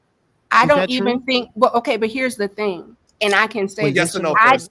Can I finish, please? But yes or no first. We need yes or no for that. That's crazy. They have 6 kids. 6 kids. Pull it up. It's not even a lie. What I'm saying is this. She did not have a fulfillment in the relationship. And because a lot of women are not even told that sex should be beneficial for both Exactly. people, it is an issue. It's not just for you. And the fact that y'all can't even in your mind understand that Fathom women it. have the They same can't even kind of fathom it. desires, like it's the selfishness. You Mhm. should be together having an intimate experience, enjoying each other. Right, And but you Intimacy. can't hold on, but there. Intimacy. What's that? hold on. They don't know Before what you that say is. all that, I All understand. the men I agree just on need this. one Yeah. question answered. Did she not figure out how to get a big O until she was with somebody else? Like Because we knew that listen, she didn't have an orgasm for many years, poor woman. I knew But that. what we didn't know is that the first time she had the big O was Okay, with so let me another just man. say this. We If didn't you understand ain't that. never had one, What's the difference? You said many years. What the hell is that? And if you got a whole. so let's just do the math. You Hold ain't on, never Tiff. had Hold one. on, Tiff. You I just have want. these Please, children, I don't care. and suddenly you Tiff, know what it Tiff, hold feels on, like. Tiff. I don't care about none of that right now. Hold on. No, no. I just How want would you? to. I just How want would to. you know I what just it want felt a like yes unless or you no, Tiff. experienced somebody else? She couldn't compare until she could compare. It's okay, Tiff. You don't gotta defend her. I don't care if she cheated or not. I really don't care. No, I'm But not what I saying that. do I'm just care like, about is she didn't experience one she until did she not. cheated. But you have to understand, a lot of men don't even care about that. It's they when they get theirs, they get theirs. Some men do not care. Hey, They don't listen. even understand. Hold on a second. Hold on once. And then you got some women that'll sit up there and fake it. You got some women that'll sit up there and fake it, right? And these men thinking they doing the most. These Somebody said men, when they Granny. bust theirs, Somebody said they feel Granny like never that's knew what what an it is. orgasm. When they get there, some men do that. Y'all, I mean, I don't understand because, like, I I talk to older women and I've heard this that And I it's stand like, corrected. They're saying she did not cheat on him, but she, in their book, she talks about how she was not fulfilled in their marriage. Damn. So listen, yeah, this they is all be I got going to through the say. motions. Hold on, Jasmine. All I got to say is, hey, fellas, if you don't want this issue, just send your girlfriend over to me. I I'll knew it. I send knew it her was back in 2 weeks. She'll be a full-fledged wife. Wait, Okay, I what? got Anya, Anya, blink Wait, twice. Anya Anya, told us she never knew either, Shiron. She said Anya said she never knew. Anya's training, y'all. Oh, okay. Anya's training. I get it. No, Anya said she never knew with Shiron either. She said she still don't know. But anyway, Do better, Sharon. And I'm just saying, like, even the response of like, she cheated versus we don't even know them, but we know he was with Erica Mena.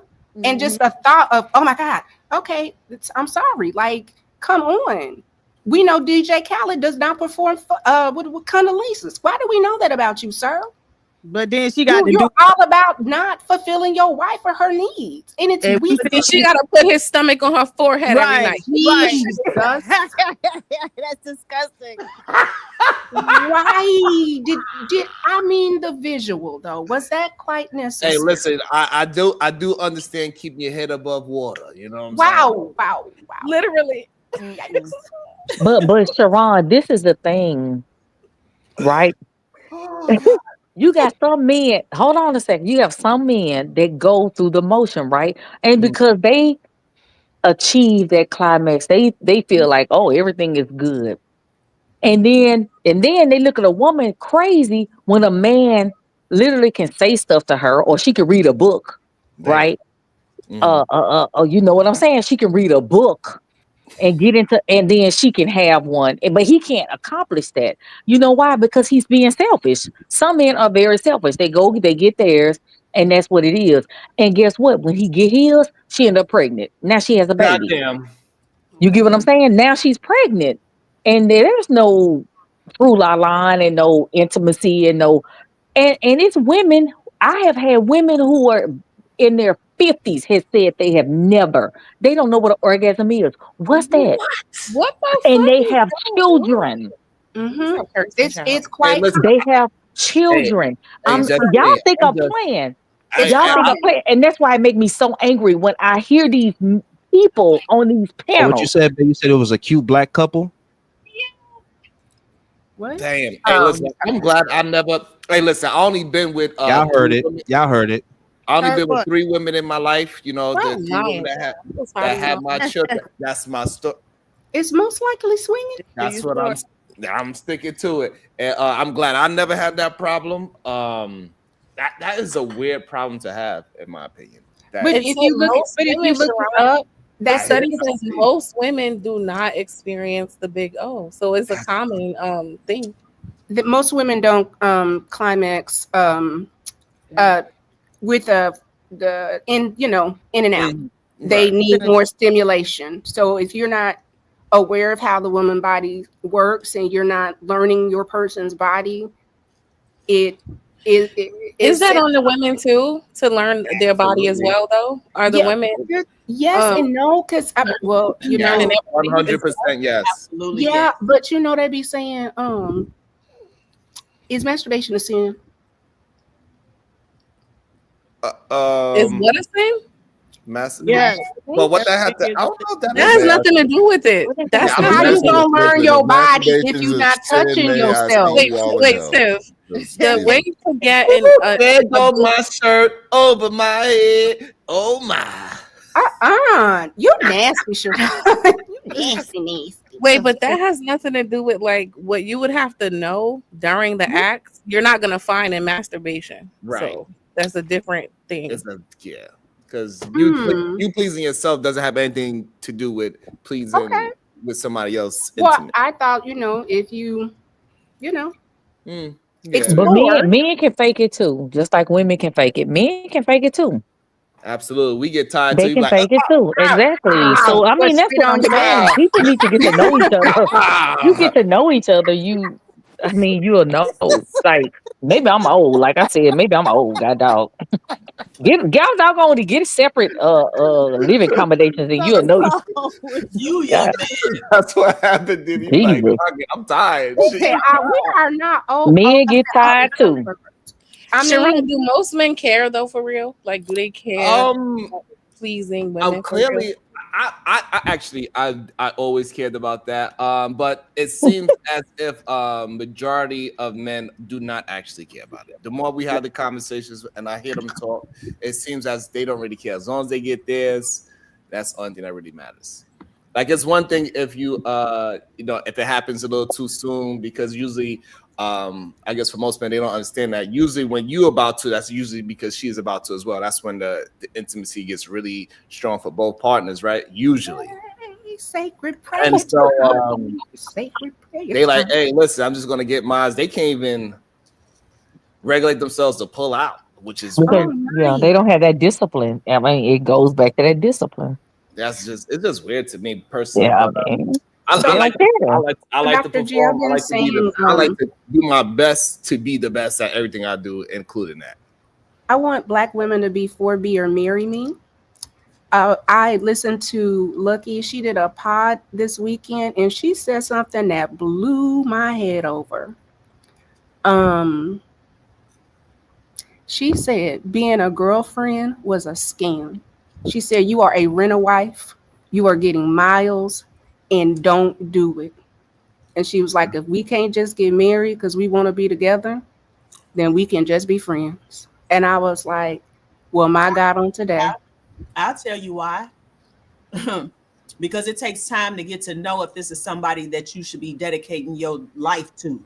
Mm-hmm. It takes time. So what you do in preparation for getting married, you got to manage that piece, right? You don't have to give up your whole self. You don't move in, all those things. But it takes time to get to know people. I would never advise a woman, especially a young woman, but any woman that's never been married, I would never advise her to do that without taking a significant amount of time to get to know this person. I'm talking about a little bit of struggle with this person, see their temperament, see how they handle disappointment, see how they handle when the job get lost, when you got to liquidate assets, how do they deal?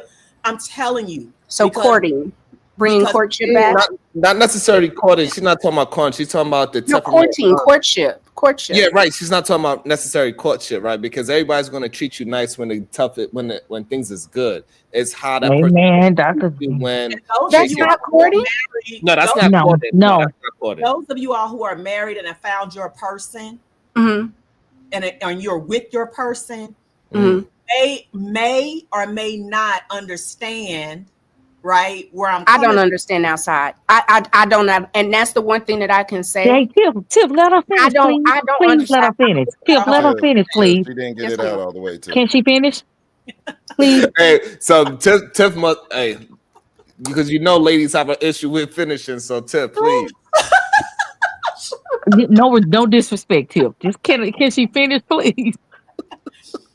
All I'm saying is it takes time to get to know people. I would not advise somebody to go jumping right in there. Being a girlfriend, I guess it could be a scam, depending on how much of yourself you give in that phase of your relationship. Right. But yeah, I would never, ever advise a woman to just jump off because she doesn't want to be scammed, right? And get married to somebody. I would never do that because I wouldn't do that. I don't think that's good advice. Yeah, I don't think so neither. I think it's very difficult to learn somebody's temperament, but yeah, finding out their temperament, see how they act in adversity is a key factor for sure. Y'all, I'm listening. I'm speaking from listen. Hey, listen, I get it. I understand. I remember when it was a few years ago, but when I forgot how many years, probably like 7, closer to 10.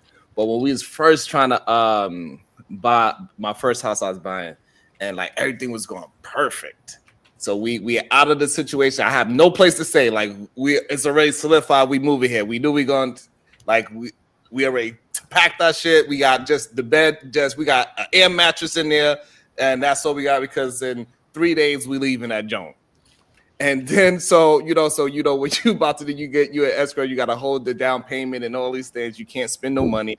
All these things all these loopholes you gotta go through to prove that you are a stable human being, that you're not just gonna spend your money because you got so much money in the bank.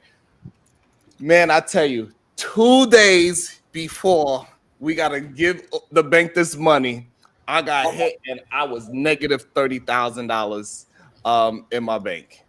Negative 30. I was just up like positive 50, now I'm down negative 30. And when I tell you, she's like, "We homeless, oh my God. What are we gonna do? We gotta sleep in the car." She's like, "This shit is crazy. Oh my God, I've never been homeless. I came all the way from Russia with $20 in my pocket, and I'm homeless now. Oh my God. Oh my God. What happened?" And I was just like, she's like, so I was like, all right, so she finally calmed down. She said, "What?"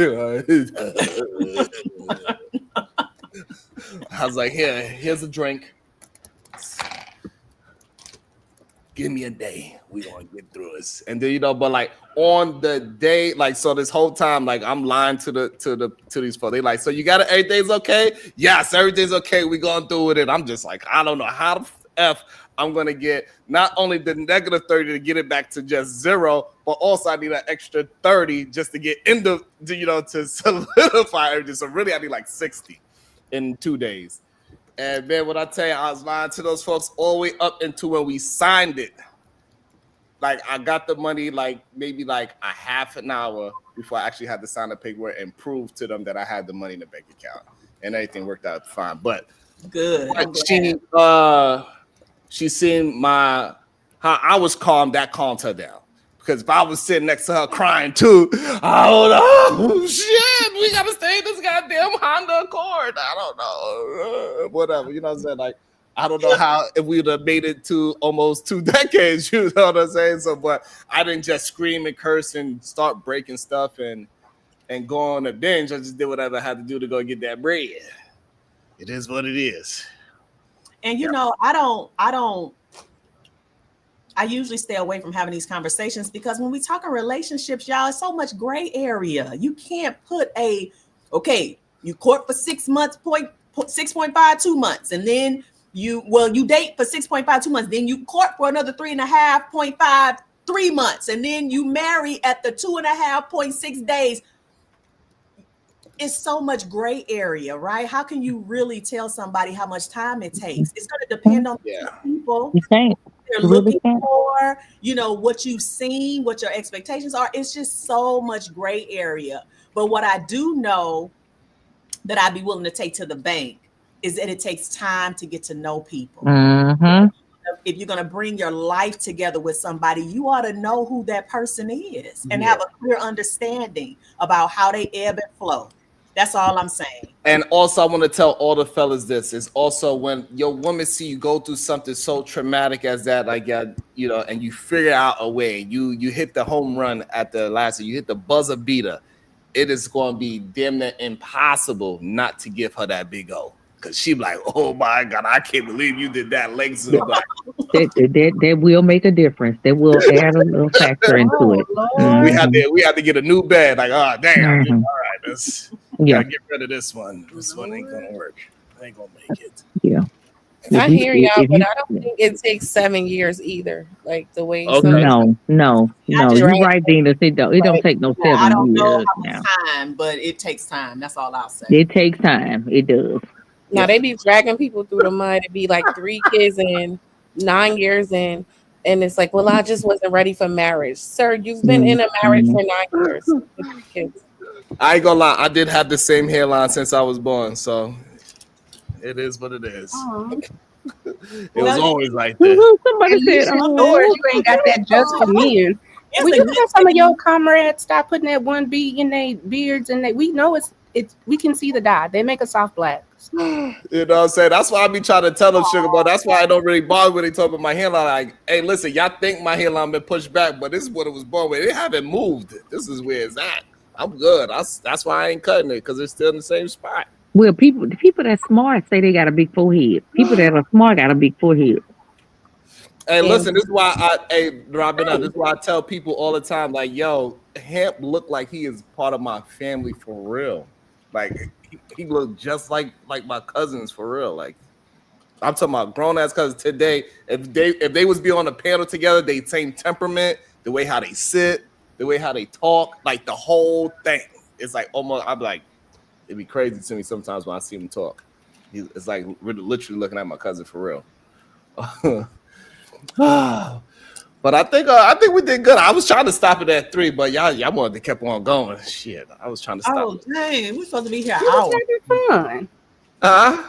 We've been having. I think it was a fruitful conversation. Oh no, we was actually I enjoyed it a lot. Nobody yelled. We didn't cuss. Well, Diva definitely did yell. I forgot about that. I Mm-hmm. mean, I did not. that was passion. That was right. I'm not yelling at anybody. Yeah, she got a little riled up about the religion, but we understand. That's all right. She pushed.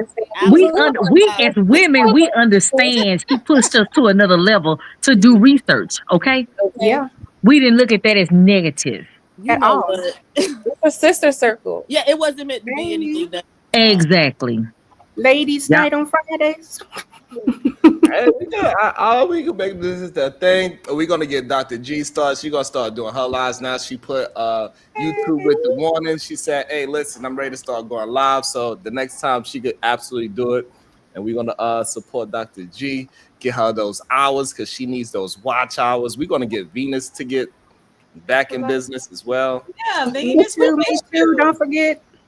We gotta get back in business. I gotta figure it out. It'd be a lot going on. On Thursday nights. Okay, there we go. Tiff is on Thursday nights. Tiff got to keep dropping her thing in the chat because I was waiting last Thursday. I didn't see it. I went live. We talked about B is for better. It's a song we're breaking down. Dr. G came up.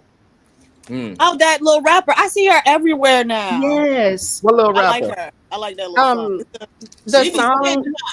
She is great. What's her name? She be B for better. B is for better. B is for better.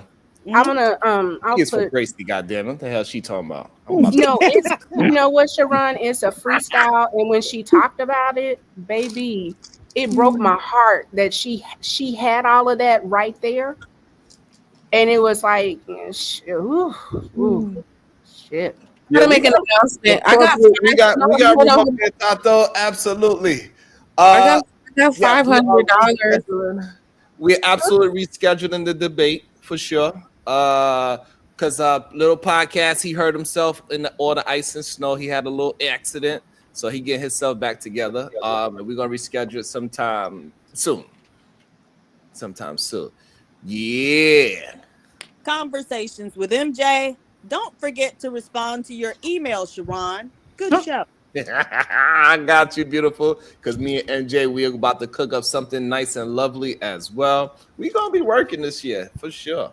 Absolutely. And y'all, I'm a psych nurse, and I'm into mental health and for men, women, especially children. So y'all hit me up and like, I really would love to bring more awareness to mental health in our community. Okay. That sounds good. And you have a channel, Jess? You have a channel? Yeah, I do. I have a channel. Yeah. Okay. Why you not dropping it in the chat? I don't have a wrench. I mean, somebody could, like, if anybody can pin. You know, they can pin my channel. I don't have a wrench over here. They would have to know what your channel is to do that. What's your channel? It's just me. Lower score, Oppa. Okay. Because I love animals too. I love kids, old people, and animals. And Mufasa, you going live mental illness people. Mufasa going live right now? Huh? Mufasa going live right now? He going live this early? No, he going live. Mufasa going live. I want to go live tomorrow, maybe. I didn't catch the channel. I didn't either. Just me, what? Yeah, just type it in the chat. I type something in the chat. Put it in the chat. Oh, I put it in the chat. Yeah, just say something in the chat, and then I'm gonna give you a wrench, and then you can put it in the chat. Let's do it like that. Okay. Yeah. And everybody over here should already be subscribed to Girl You Better. Now, come on. I am. I'm subscribed already. Put your channel in the chat. I don't know. Man. Dr. G, put your channel in the chat. You heard me? Yes, Venus, ma'am. drop yours. Oh, there it is. These people know who I am, okay? Girl, drop your damn chat. They know who I am. They know me. Okay, there you go. And then now I can add you as a moderator, and now you can drop it. So people can just run over there. All right. Venus is my new I'm not sure who's on about I think Drip might be live, so maybe we can run over there and harass him. What? I think Drip is live. Listen, don't kill my vibe pointing me to no man's channel if it's not. I'm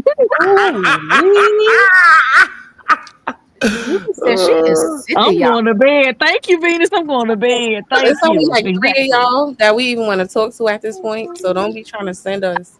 Deal with it. I figured that motion. I don't know. Omni, he been slacking too. He haven't been doing his word up, his show lately. I don't know what's going on with your show. They be hitting me with the age restriction. But if I'm talking about Diddy and whatnot, and I'm going at Diddy's neck, is that yours on the screen, Omni? Omni, where's yours?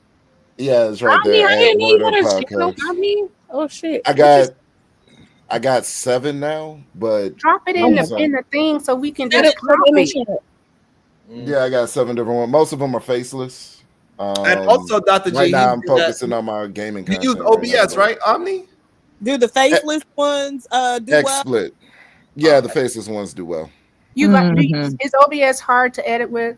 I just downloaded it. OBS it's really just pre-programming all the elements and how you want them to respond throughout the show.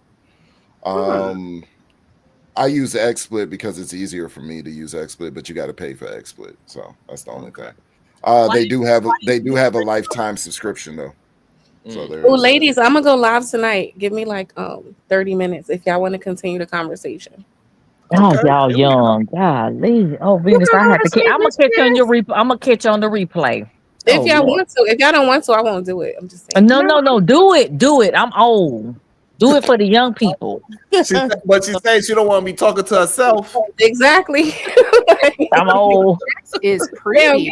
Okay, Shiron, no, we're a content creator. Like, sometimes you need. I don't work 3 12-hour days in a row. I'm tired. But Venus, I'm gonna catch you on the replay. Yeah. Okay, so I gotta go for the younger women. Let me put that in my notes because y'all ain't it. Okay, y'all gonna go to sleep at 10 o'clock. All right, y'all. So we're gonna scream at y'all later. Thank y'all for stopping by. We're gonna Happy have to figure out weekend. something, and we're gonna have to continue another Friday late night or some kind of nighttime show for sure. And maybe we can get all the ladies to start camming up.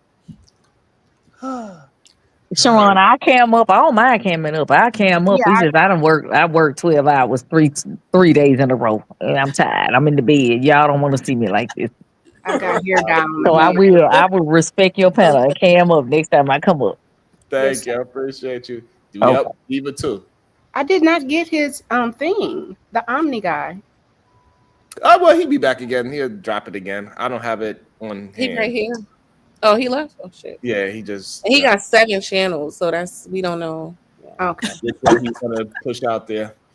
Oh, All it's right, Word, y'all. it's Word Dash Up Podcast. There we go.